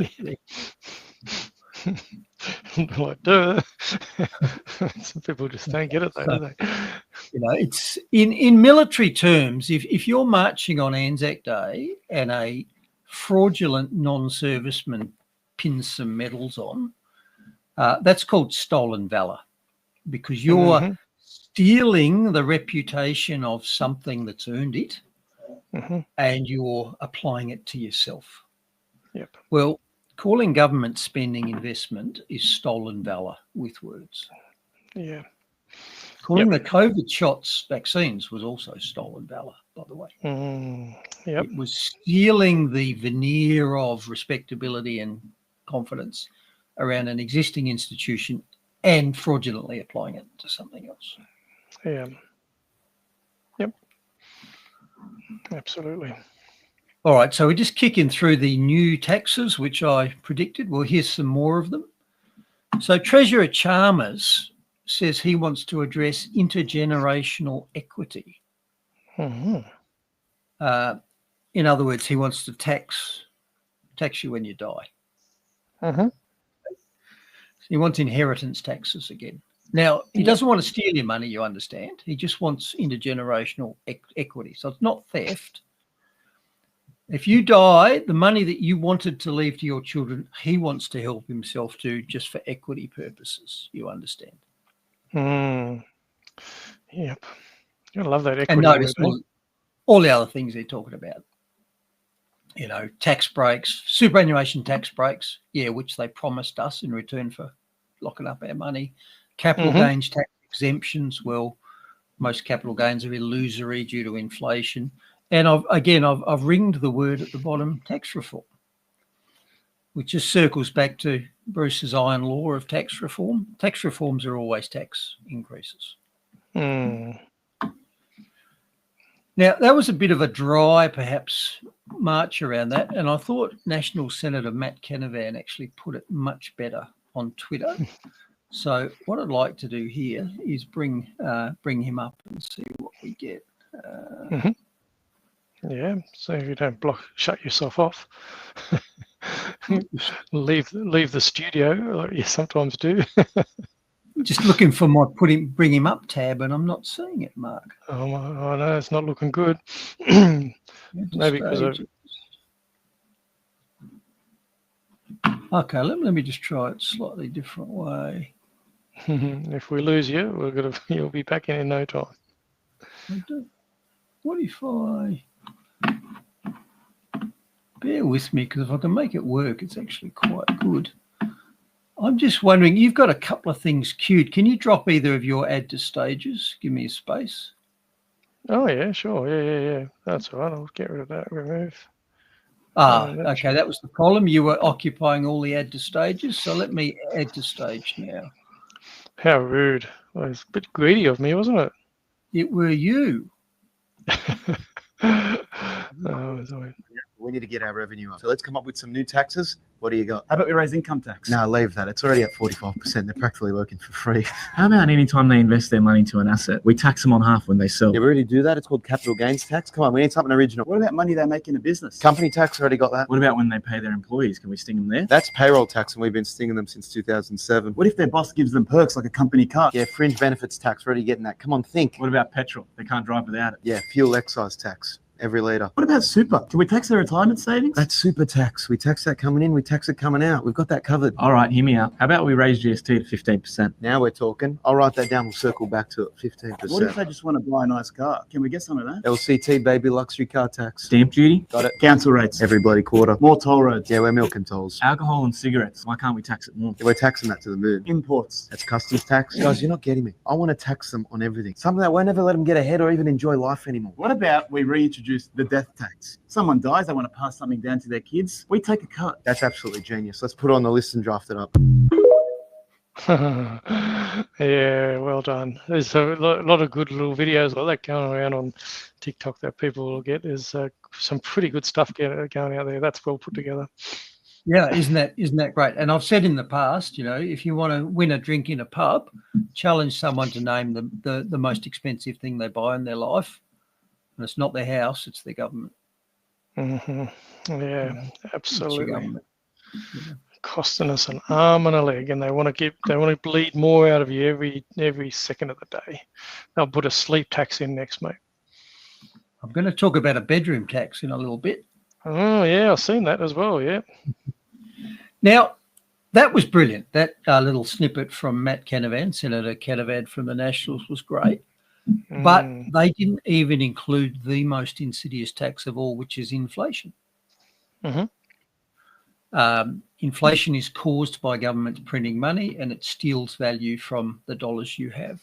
So they don't steal the dollar, they just steal part of the dollar from you. And that constantly skims wealth. Whatever the inflation rate is, let's say we believe the government's 2 to 3% a year. What that means is they're skimming 2 to 3% of the value of every dollar you get every year. It's a tax. The Medicare levy is what, 2%? Well, inflation's more than that. And rarely we've got this agreement between the two opposite ends of the economic scale, because we've got the classic Keynesian, John Maynard Keynes, who basically thought you could get wealthy just by printing money, stimulate the economy by printing money. That's how the economy works. And that's why governments, by the way, are Keynesians. They love an expert who says, oh, just print money and spend it. Here's what he said about inflation. By continuing process of inflation, government can confiscate, secretly and unobserved, an important part of the wealth of their citizens. And the second part of that quote is that, and not one man in a million will detect the fraud. Yeah, of course, because they're too busy just being distracted. And friend of the channel, Milton Friedman, who's from the opposite end of the economic scale. He's an Austrian, meaning that he believes that wealth is production, not paper. He agreed. He said inflation is the one form of taxation that can be imposed without legislation. And that, of course, is why governments love it, because they don't have to do anything that's unpopular. And of course they've done. Oh, yeah. Now, you said tax sleep, and I said I'll come back to that. Here's a thought bubble that was floated out during the week. And this came from an expert, by the way. And the expert, those experts. The expert said that we've got a problem with our current housing stock. In other words, all the houses and dwellings in the country. And the problem was that a lot of houses were too big, and that you might, for example, have two people living in a 4-bedroom house, which was unnecessary. And this expert said that this is an inefficient allocation of the housing stock. And so it might help them more efficiently allocate the housing stock if they started taxing these unused bedrooms, to incentivize people to move into smaller houses if they don't need the big house. Well, I got two comments about that. One is all this stuff about allocating stuff has got a very communistic feel to it to me, from each according to their abilities to each according to their needs. So we're going to allocate bedrooms as needed. That's that's a communist idea. Mm-hmm. And the second thing, of course, is that I own my house. It's got 3 bedrooms, and I already allocated those. I allocated all of those to myself when I paid my own money for the house. Go figure. So you experts can F right off, or Foxtrot Romeo Oscar, as we used to say. My bedrooms are already allocated by the person who owns them. Yeah. Oh no, they'll still push it through. It's a bit like it's a bit like the voice to Parliament being voted down, yet South Australia decides it's going to go ahead with it anyway. So even though you tell the government to stuff off and you're not doing it, they're going to do it anyway. Yep. And there's a long history of this and stupid taxes like that. And England going back centuries had a windows tax. You're taxed on the number of windows in your house. You know what happened? People started removing windows from their houses. Same thing here. One of my bedrooms will turn into an office. Another one will turn into a grow lab for marijuana. Mm-hmm. Bingo. No spare bedrooms all of a sudden. Yep. No, been used up. That's it. That's funny. So that sort of segues nicely into the Govern Me Harder, Daddy segment. Mm-hmm. And there's good and there's bad here this week. So the bad thing to start with is that the South Australian government has just helped themselves to, or reconfirmed, a whole suite of tyrannical powers by amending the Emergency Management Act. Mm-hmm. And they admit that these changes may contravene another law of another state. So a law in Victoria might be illegal or might require illegal things to be done across the border. These laws may affect an individual's personal rights, and that these laws may involve the use of force to ensure compliance. So these are the changes that your government has helped themselves to by amending this bill. So here's what they can do. They can break into any land, building, structure or vehicle. They can take possession or assume control over any land or body of water. They can remove or destroy buildings, structures, vehicles, vegetations, and even animals, chickens.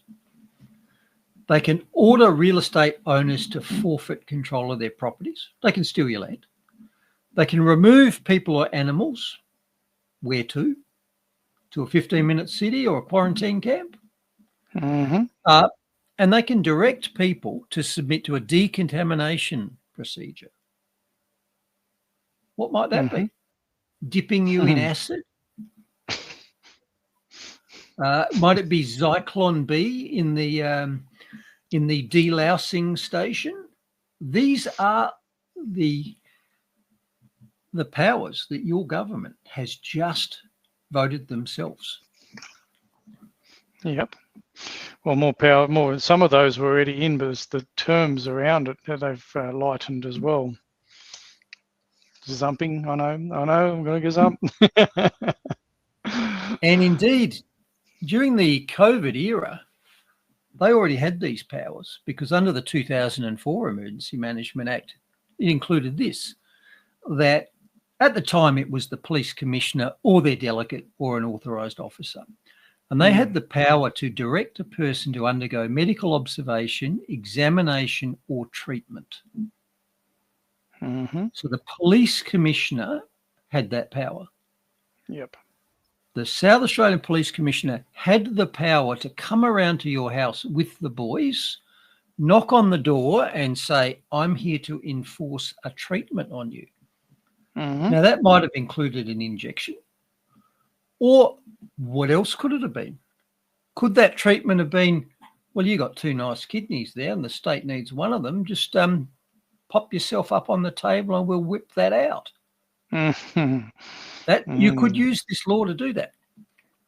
And I wrote to my local MP, Josh Teague at the time, the then Attorney General, the one who sent the police around to tell me to pull my head in. And I said, you do realise this power includes what I just talked about. And his response is, oh, well, we'd never do that. So I said, well, take the law out. If that's not the intent of the law, get rid of it, because that's what the law says. Yes. And anyway, he sent the police around to tell me to shut up. Yeah. And to anyone who doesn't think this is a problem, let me remind you of some lessons, not only from recent history, but also from history.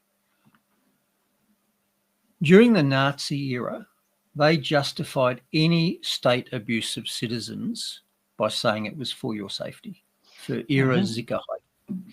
It was a standard phrase. You know, we're locking you up in your house, we're holding you down and jabbing you, we're taking one of your kidneys out for your safety. So there's a long history of that. Remind you also of H.L. Mencken's observation. The whole aim of practical politics is to keep the populace alarmed and hence clamorous to be led to safety by menacing it with an endless series of hobgoblins, all of them imaginary. Such as a climate emergency. Could be that. Could be. We also had the great sage Lisa Simpson make this observation. If you allow government to break the law during an emergency, they will create emergencies to break the law. Amen. Wow. Now, has the South Australian government created any sort of emergency that you can think of, Mark? Yeah, well, I've talked about it before. And then we've got a declared climate emergency. So they created an emergency. And as part of dealing with this emergency, they could contravene another law of the state. Sorry, I said in another state. No, under this, they can break their own laws. So I rather think Lisa Simpson was right. Mencken said they will create emergencies, and Simpson said they will create emergencies to break the law. In fact, it wasn't Lisa Simpson, it was, let me just look up who that was. It was political commentator Brian Cates who said that. Yeah. And as Topher says, good people break bad laws. Absolutely magnificent book. If you haven't read it, do yourself a favour and read it. I thought it was extremely good. Now, the second half of that quote is as follows. Okay. If you allow government to ignore the law or the Constitution, no matter how dire the emergency may seem, one no longer has a democracy, one has lost their freedom. So you should never cede emergency powers to government which exceed your rights. And as American libertarian Harry Brown said, you can't give the government the power to do good without also giving it the power to do bad. In fact, to do anything. So government having these powers means they have the power to do bad. And that's just what we've been talking about. Yes, absolutely right. Proven over and over again. I've seen this movie before, and so have all of these people. And the writer of Atlas Shrugged, Ayn Rand, which is on my desk here, on my, there it is. It's in my long list of things to read. Noted that you can vote your way into socialism, but you have to shoot your way out. Well, I've just crossed that out and put tyranny, but what we're looking at is socialism, which is the soft end of communism. So they're aiming to build a small privileged class and this vast array of underlings who just do what they're told. That's us. Including allocating us our bedrooms, apparently. Apparently. Yep. Got to, you know, pay a bit of money. So here's another story about government overreach, and this time it's from Wales. And you sent me this, so thanks for this. So the Welsh Council of what's called Stewart and Finborn has apparently decided that they're going to demolish this Welsh seaside town because the risk from climate change is simply too high now. So there's a risk that one day the town is going to be swallowed by the sea, and to stop that happening, they're going to demolish it.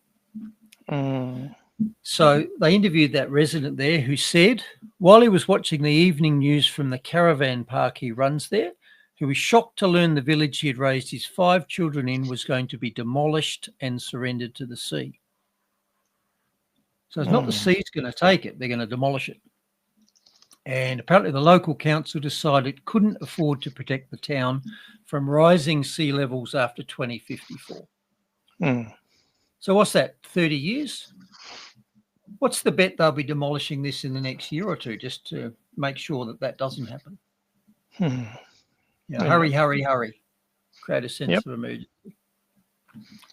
A note there, the imminent threat to this town is the local council, not the rising sea levels, if they exist at all. So they're going to destroy the village to save it in classic Ben Tray fashion. And that was a reference to a famous television interview during the Vietnam War where a US artillery officer was telling a TV crew that they had to destroy the town to save it. Well, looks like that business model keeps going on, doesn't it? And they're going to destroy that Welsh village to stop climate change getting it. Yeah. And you might remember they've run this lie on us before. So during COVID, they told us that COVID forced the country to lock down. No, it didn't. Government instituted the lockdown. COVID didn't lock us down. The government locked us down. It was them what done the damage. And similarly, even this year, we were told that bird flu had killed 10% of Australia's chickens. Except they lied about that too, because it wasn't bird flu that killed the chickens. It was a government culling program that killed the chickens. So it looks like this Welsh village is going to be destroyed by government, local government. During the COVID era, the economy was destroyed by government. And it looks like the agricultural industry is going to be destroyed by government. And on every occasion, they tell us that it was some other threat. They hide government action and say, we were forced to do it. No, you weren't. You chose to do it. We didn't want you to do it. Für das Allgemeinwohl. Yes, for the greater good. And for your safety as well. Für ihre Sicherheit. Don't fall for this scam. You know, if the government does something, the government does it. It's them you hold to account, not Mr. Bird Flu. But to end the government overreach section on a good note, I had a little win during the week because I beat the local council and the Victorian Electoral Commission on a fine that they sent me. Okay. So here's what happened. I got this letter, I don't know, 3 or 4 months ago, which said that I had apparently failed to vote in the local council elections.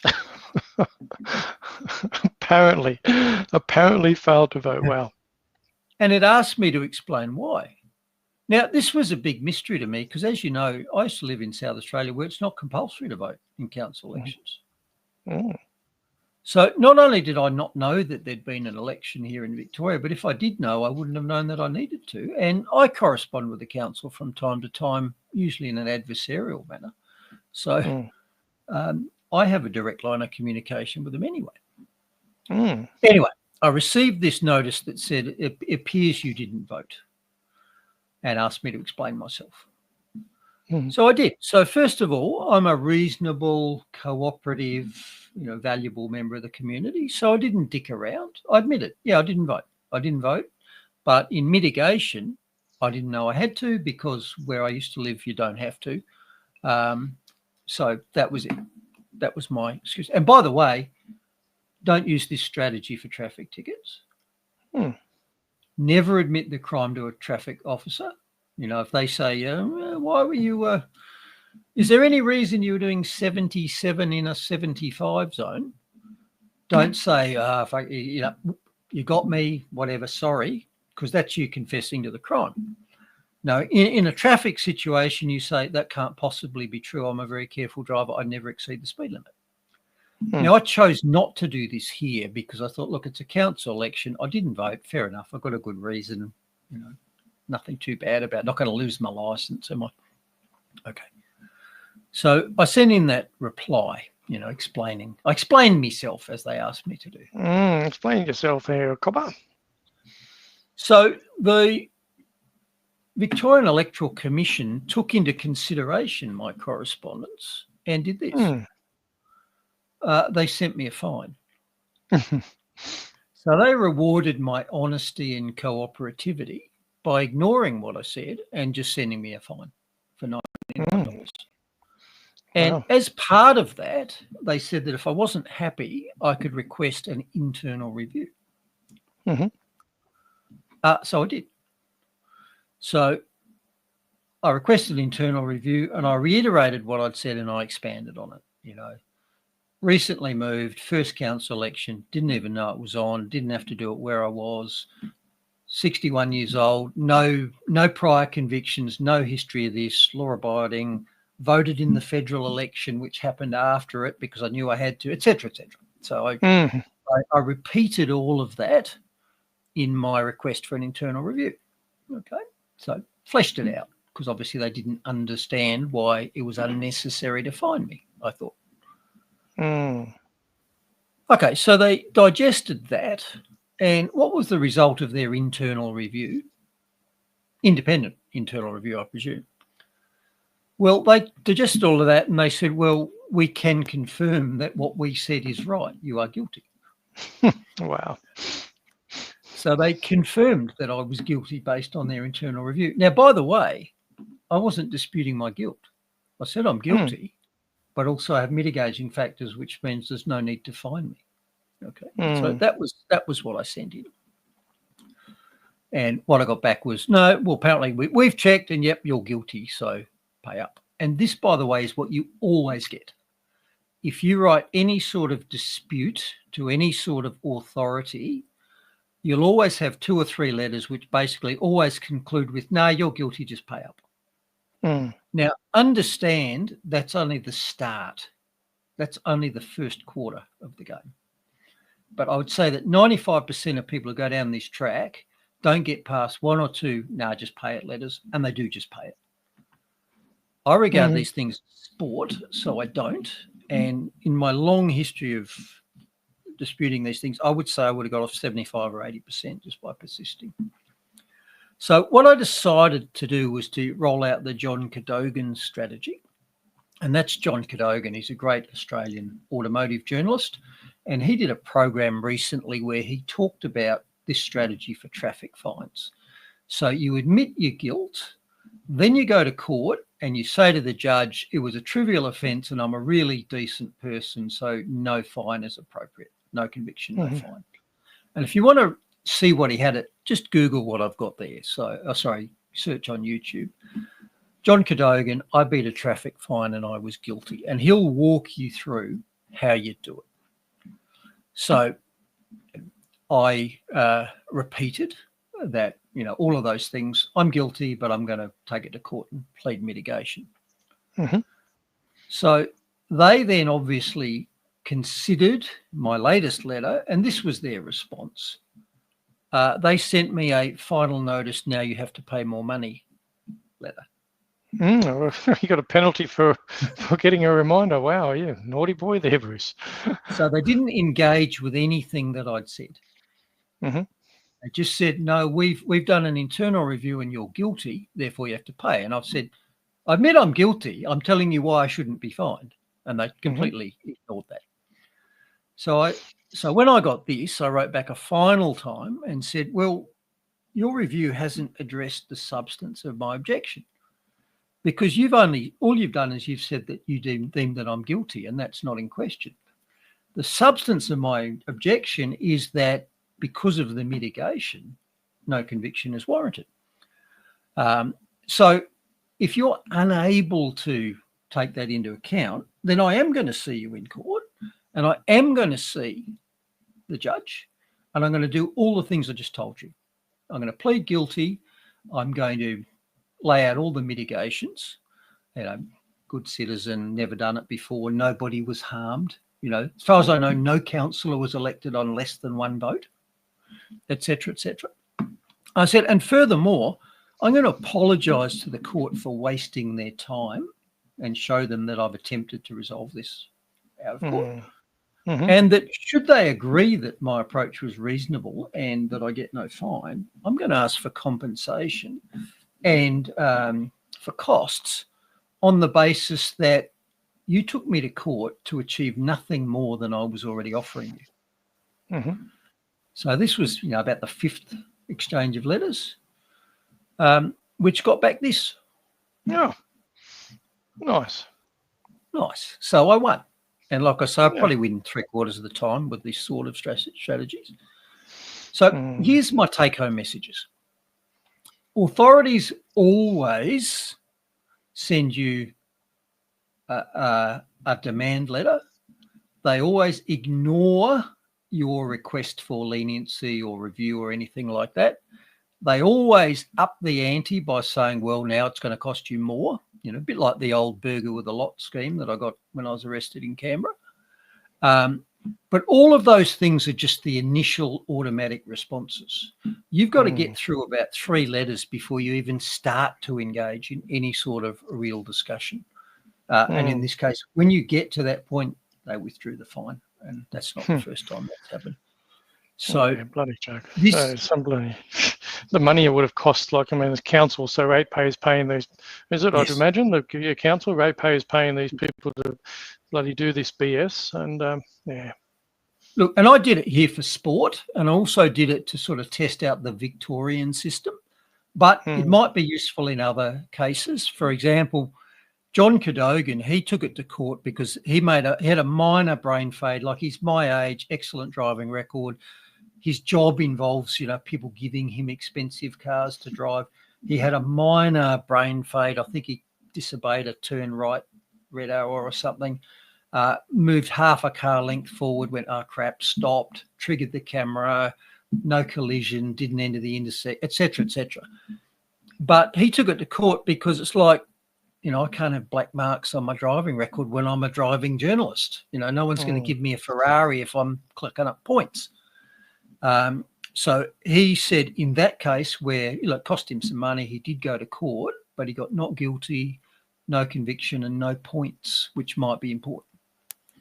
So might be useful for traffic, might be useful for things like I just said, might be useful for parking tickets too when you think about it. If let's say you get a parking ticket where you've got 10 rows of parking bays, none of them are occupied except yours, and you overstay 5 minutes in a half hour because you're in at the dentist. You come out, the whole rack's empty and you've got a ticket. I'd use that strategy there. I'd take a photo and I'd go, look, I got mitigation. I couldn't get out of the dentist. It took longer than I expected. Nobody was harmed. There were plenty of other spaces. Might be a useful strategy. If you want to look into it, I call it the Cadogan strategy. Yeah, and I think other people are taking it further, where they're actually they're mailing back registered posts, getting signatures and all that, and actually charging them a fee for their personal time invested in doing that. I know there's some people even here in South Australia where they're testing the waters on that and actually charging them exorbitant time. They say, look, this is costing me time by engaging with you. You're engaging with me, and I didn't agree with it. So you're contracting with me, and we're going to charge you time, my time wasted in being able to contract with you, seeing that you've just contracted.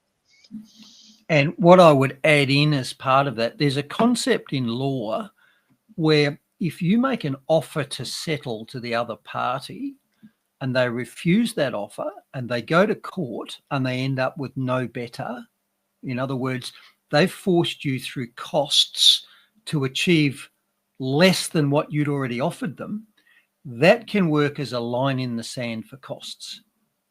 So you can claim off them in certain circumstances. You put me through that whole process for nothing. I'd already offered you this deal and you refused it. Therefore, I want all the money that I spent after that.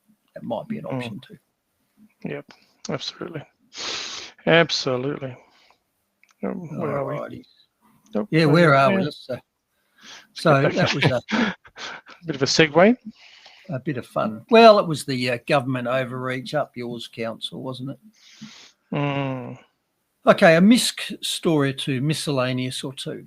And I put this up. Hang on, what does that say? I emailed police in Tassie for a traffic fine from one of those trailer cameras. I said I had an exemplary driving record to do that cameras was calibrated correctly due to the trailer being towed all over the place. They dropped the fine and I'm on a 2-year driving warning. Yep. Yeah, great example. And John Cadogan made the point, don't apply this strategy to save the final 2 points on your license. Because, you can't go to court and argue, hey, look, I've got an excellent driving record, law abiding. The judge says, well, hang on, you got 4 other fines here. So you want to do it for the first time. So preemptively. And that's one reason why I do it. I defend my points. I mean, I haven't had a point in my license for probably a decade or more. And I defend them all preemptively because it's much better if you can say, I haven't had a point in 10 years. So, yeah. Okie dokie. That one. So, a couple of quick, what were these? The miscellaneous sections. Now, I thought I put this up because I thought this was a nice example of how free speech was meant to work. And there was a bit more about that over the weekend with a large protest in, I think it was Brisbane, by the pro-Palestine people.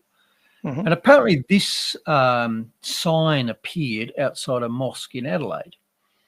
And what the sign says is Israel is starving Gaza. So the Adelaide Advertiser, your local newspaper, ran that story. Now, the next thing they did is they went and asked one of the Jewish community to respond to that. So he got a right of reply. And so what the this senior Jewish leader said was the message was absolutely untrue. So he got to respond. Now, I presume he said more than that because that's not a comprehensive argument. And they also quoted a spokesman from the mosque. So this is Islamic Society president, who said the message was supported by many in the community, but the Islamic Society respected the right of any community to voice its concerns. So in other words, we have our opinion and we believe we have a right to express it. And obviously the Jewish leader, he's expressed his opinion as well. And they've both been reported in the Advertiser in response to this story. So this is how free speech works.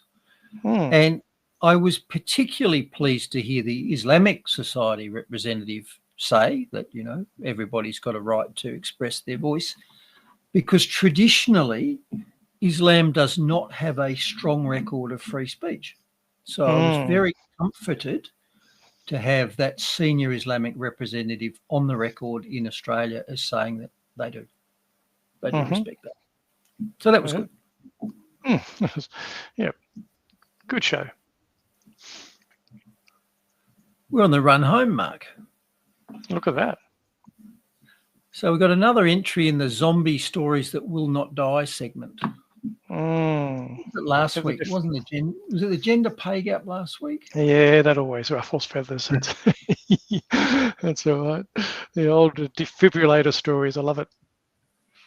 So what do we have this week? We had the old climate change is causing more wildfires story, and this time from Vermont, which is a far northeastern state in the United States, just below Canada. And the question asked in the story is, are we seeing more smoke because of climate change? And the answer was yes. So that's what it is. But I did a bit of digging because I know a little bit about the natural history of fires. And what they didn't tell you is that forestry management has changed radically in the last 150, 100, maybe even 50 years. Prior to that, the large forests of Canada and the northern US were not managed. They just burnt naturally from time to time. Then with increasing farming, which cleared some of the forests, or at least started management, and also with the modern trend for wildfire suppression. So if you think the Smokey the Bear campaigns, don't let the forests burn. Those campaigns led to this massive reduction in the burning of forests for decades, which ultimately produced a problem because forests need to burn. And if forests don't burn naturally, then eventually, they escape and all the accumulated litter burns, just like we saw in the Grampians, over last Christmas. And we've reached that tipping point where, we had a fairly stable fire impact in the northern US and Canada, which then dropped off over the last century or so to the point where it actually started becoming counterproductive. There are now so few fires that we're getting more and bigger fires. And that's caused that little uptick that you can see there where suddenly fires are increasing again. So they've told us that climate change is causing this increase in fires, neglecting to tell us that, well, in fact, we're getting far fewer fires than we used to get. And it's a natural response to the fact that we've been artificially suppressing them for a long time. Lo and behold. So there might be a bit of gaslighting going on there, I think. Just a little bit. Just a little bit, as with everything else that they're doing. But this whole, and we saw it in Europe in the last few weeks. There have been all these stories about catastrophic fires and that. And you look at the areas burnt, they're big, but they're less than they used to be. And they tell us that, we've never had so many houses burnt, so much dollar loss. We never had so many houses built in the forest before either. And we were never measuring it with melting dollars due to inflation. So, of course, the numbers are going up, but the fires are getting smaller and less frequent. Anyhow, it's all fear porn and lies anyway. And I was reminded of this story from the John Locke Foundation, where they actually did a survey of the old warming faster than anywhere else story, because the implication from Vermont, is that things are particularly bad in Vermont because of climate change. So this is the epicenter of climate change, Vermont. And the John Locke Foundation apparently has documented this extensively, because it turns out that pick any place you like in the world and it's being impacted by global warming faster than anywhere else. So here's a few examples from the John Locke Foundation. So the Arctic is warming 4 times faster than average. Europe is warming twice as fast as average. The Mediterranean is warming 20% faster than average. The Middle East is warming twice as fast as average. Africa is just warming faster than average. Russia is warming 2.5 times faster than average. China is warming faster than everywhere else in the world. West Asia, twice as fast. Singapore, twice as fast. Japan is 3 times as fast. India is the worst place in all of Asia. Pakistan is twice as fast. The Indian Ocean itself, it just goes on, doesn't it? And even Australia is warming faster than the global average. Shall I go on? Southwest Pacific 3 times, Antarctica 3 times, Earth's lakes faster, Canada twice as fast, Latin America, Mexico faster than the rest of the planet. What if that includes China, which is also faster? Tick, tick, tick, tick, tick. So this is all gaslighting. This is all government propaganda. This is all BS. And just a little reminder to people, Bruce's other iron law, governments lie all the time about everything.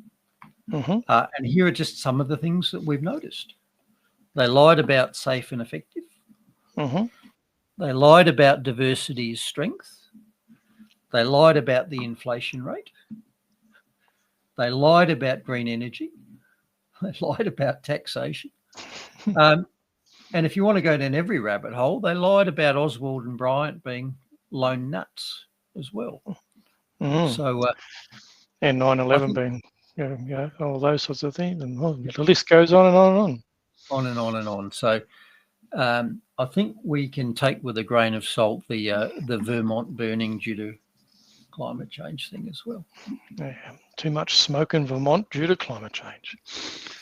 Oh dear. At least it's not those indoor fire wood heaters and cars, is it? No.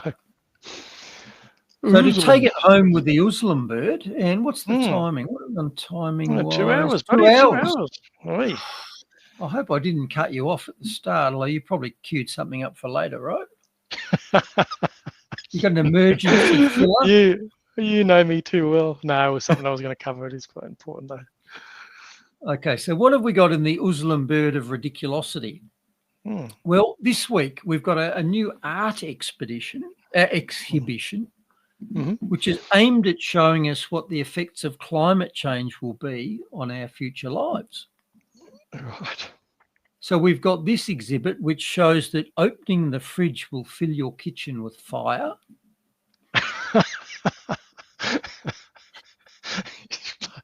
Where they come up with this bloody garbage. And that your laundry will become a desert. Okay. Right. So over-egging the Uslam bird pudding, perhaps. Just a little bit. I reckon we're going to end up living in the outback. We might be soon anyway when we get land repossessed and we end up becoming part of the land. Just to finish, at this stage, I'm hoping that we can negotiate a temporary exemption from the flames and the desertification, at least for the east coast of Australia. I'm hoping that I might have to write 3 or 4 letters and request leniency under Section 10, but I am going to see if I can get an exemption there. Oh, good on you, Flannery. Good on you. I gotta love it. I love it. You do have to love it. Look at you go. Bloody crack on 2 hours. You excelled yourself, my friend. That's really well done. Look at you go. And you know that while you're talking, things usually come up for me. But you did mention something through the show about someone not popping in for a little while. But I wanted to show you something in a minute. But before I close that up, I do want to show you something a little bit important because I've got a lot of time for this person. It's put some short documentaries together. I'm not sure if you remember the story of Ingy Doyle, the dissection, which was put together by Global Truth Network, where she had that ruptured aorta or whatever I think it was, and in dissection she did the documentary. And I've just put another one together, and I'm just going to play you a quick trailer, and then people can jump on the Rumble anyway. But I'm just going to read a little bit. I'm just going to share this to stage. And this will be quite interesting for people. Attempting to protect his land, animals and the natural ecosystem on and around this property, Trevor called into question the chemical baits being spread by the NFAEP to eradicate fire ants in his area. Note that Trevor has never had fire ants on his property, but the NFAEP treat his property regardless. After some of the animals started dying following multiple treatments of fire ant baits on his property over several years, Trevor requested a moratorium on fire ant baiting on his property. He did this by providing reasonable excuse, documentary evidence, which allows a person to legally obstruct the treatment procedure. For his efforts, Trevor was bullied and attacked by the authorities and even called a conspiracy theorist by our taxpayer-funded ABC. In this video, Trevor tells his side of the story, conspiracy theorist, you decide, and it's on the Global Truth Network Rumble channel. I'm just going to quickly just the trailer, and then people can check out the other one, but this is a quick trailer.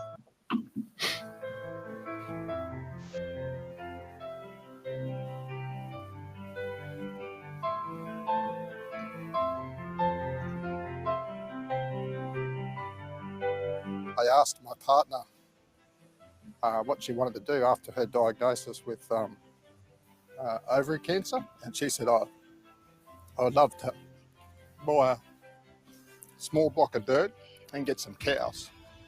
We don't have cows for slaughter. They're not for meat. They're for pets." Trying to generate an income from a small cattle herd was challenging. In 2019, this property started to be treated by the National Fire Ant Eradication Program. And the helicopters were just relentless for months doing all this area. It was almost like a war zone. One of the horses ran through the fence and got injured, and one of the cattle got injured in the barbed wire fences because the noise from the helicopter was spooking them. They're stressing out the horses and stressing out the cattle. I had my first calf die on 30th of November 2023. We've got to put everything in writing. I says, I have concerns. I've got some dead cows, some dead calves. I said, I've got some severe concerns. And until they're addressed, I said, I'm not letting you back on the property.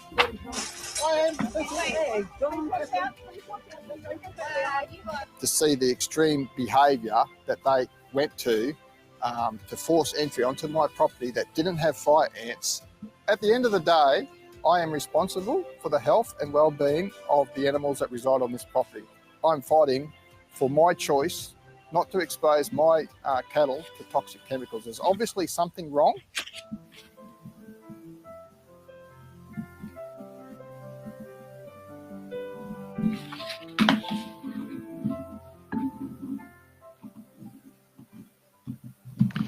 And as usual, our public broadcaster labels just jump straight on the conspiracy wagon and everything else like that, which is absolutely disgusting. But full credit to Deborah Lee for putting these together. Again, you can check out all the documentaries she's doing from Global Truth Networking. I believe that she's actually being interviewed by Guru tonight on his channel. So it might be worthwhile checking out the interview and that. But if you want to see the whole 21-minute documentary, you can jump to the Rumble channel and check that out. But for people, but Bruce, you did mention it's time. Guess what? It's time to bring this old chestnut out. I'm going to read it before I show you. Right? So it's time to bring this chestnut out. A sociopathic fetish by which a person has a compulsive perversion to obsess about vaccines as the panacea to everything medical, specifically a psychiatric disorder in which an adult has fantasies about or engages in promotion of vaccines, even if they are completely crap. So that would be a vaxophile. And you know where I'm going here, don't you, Bruce? I'm pretty sure you know where I'm going. So this is our live feed from tonight, Bruce. All right, this is real time, and I did share that Senator Matt Kenneth. Just check this out, Bruce. Check this out. Hang on, let me just. Oh, I'm not sharing that screen, am I? There we go. This one.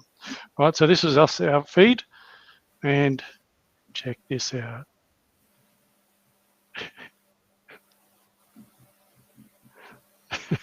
We got spammed. He's still asking Grok. I got spammed. You and me got spammed tonight, mate. So anyway, that's why I thought it was a good opportunity to bring out that for tonight. So poor old Dr. Daniel, he's falling for a debating fail there because he's actually asking an expert to explain to us why we're wrong. That's also known as an appeal to authority. So let me give you an example. I might say, my opinion matters more than yours because I've got 10 degrees. Okay, well, what is your opinion? Give me your evidence. Don't tell me. I don't want to see your degrees on the wall. I don't care if you're an expert. I want to know what your argument, your evidence are. Poor old Daniel's given up on that, and now he's just appealing to Grok as his expert, which is all a bit sad, really. Which the sad thing about it is it probably increases our show numbers anyway because the algorithms change. So every comment that he puts on my exit count, he probably brings more people to it. But anyway, there you go. And as Michael says, Dan's the biggest fan because I see he jumps on the Clo shows as well quite regularly. So great to have you on board on the show tonight, Michael. And we're jumping off shortly. So good to see you. Now, can you give me a window back? Because I just want to bring up something in reference to that cow farmer. You want any window back, or you want that one there? Let's see. No, I still don't have space for an add to stage. Oh, hang on, let me get rid of it. One of mine then. Hang on, let me get rid of stop screen. There we go. I'll use that one. Yep, we got the. Yep, cool. Can you use that one? Yeah. We've just come out of court case for Paul. Okay, Michael's saying just got out of the court case. Well, let's find about that in a second. Sure, Michael will jump on. You've got that. You're doing a show on that tonight, Michael, or just not sure? This is the one I'm looking for. So just give me this one for a second. Yeah, you can have that one. So the story whereby you've got the farmer there whose property is being treated for fire ants that don't exist on it, and he's worrying that it's damaging his stock. Reminded me of this book, which I recently read by Forrest Moretti, who basically thinks that the polio epidemic was caused by these mass pesticide sprayings with toxic chemicals, copper chromium arsenate, things like that, which were in a futile attempt to get rid of a moth that escaped into the forests of North America. Now, two things is it never worked. You know, you just, when you've got millions of insects or mites or whatever, you always have some that are naturally resistant, survive and breed up, and all of a sudden your control measures don't work anymore. And they respond by just upping the doses of pesticides, aerial spraying, all of that, which still doesn't work, but it kills the frogs and the birds and the fish and the and that sounds like what they're doing with fire ants. I mean, how long have we been hearing about fire ants? That horse has left the barn. Yep. You know, like varroa mite with bees, like chicken flu. We have to accept that pathogens periodically attack things, kill the weak ones, and the naturally resistant ones survive. And that avoidance, the eradication strategy, which they're trying to do with fire ants, which did not work with COVID. We could not avoid COVID by, you know, closing the whole country down and hiding, you know, another avoidance strategy. They don't work and they cause lots of other problems. We've got to learn to live with all of these natural assaults on our ecosystem. But highly recommend this book because, you know, one of the big vaxophile arguments is, you know, oh, well, you don't want polio to come back. This book questions whether polio was as simple as I got a virus, the vaccine stopped me getting a virus. Much more than that. Involves pesticides, involves poisons in the environment, etc., etc. So I was going to mention cane toads as well. They come to mind about the bloody pest eradication. That's not working very well, is it? Look, you can't. Okay. They've gotten away. Rabbits. I mean, name one thing that we've eradicated in this country that came from overseas. Rabbits, foxes, whitefellas, deer. Oh dear. Deer. Well, by the way, just on that topic, I've got a deer roast in the oven at the moment. Oh, look at that! Yeah. Bit of venison, good stuff. Spent the weekend doing my adding to my man skills by learning how to process a live deer. And Michael says common sense. Common sense. Well, we're certainly trying to stamp that out. Now, has Michael got news about Paul's court case today? Is he going to do it in this forum, or is he going to do something? No, he's jumping on 8 o'clock. Is 8 o'clock onto a cafe locked-out. So that'll be not long after we finish. So you'll get an update there. So we will get our butts out of gear and get on. And Carla doing the old Greta Thunberg there. How dare you, Bruce? Now, somewhere back here, I've lost it now, there was a request for you to link me up with one of the commenters just about that sort of Section 10 strategy. So if you find that, by all means, get us in contact. That'd be great. Yep. And I mean, if you're happy, I don't know if you're happy to share your email address. I mean, really, like for people to reach out if you want, or just do it directly. I think we'll do it directly through you. Yeah, send it to me. Send it to me. Messenger on Facebook, or put it in the comments on one of the other channels, and then I'll directly reach out and go from there. Otherwise, Dr. Dan will be spamming me, won't he? Gotta love it. Gotta love it. Yeah. And spamming me. You know how we talk a lot about climate change, Bruce, and all that sort of stuff. I did want to just quickly share this because it might be important to people if they're interested. I'll just share that. We can remove that one. Now, Let's Think Renewables website. So let's rethinkrenewables.org. If people want to scroll down on their website, there's a little survey. It's called the Let's Rethink Renewables 2025 Business Energy Impact Survey.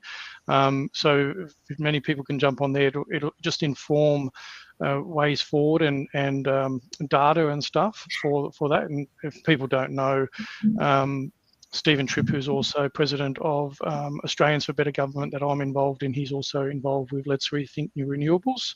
And you can jump on there, take the survey there for that if people want to jump on that, because we talk about the renewables stuff all the time. Be good to inform by filling out that survey, which industries are in, how it's impacting and all that sort of stuff. So there you go. That's us. Unless you've got something to close on. I'm done.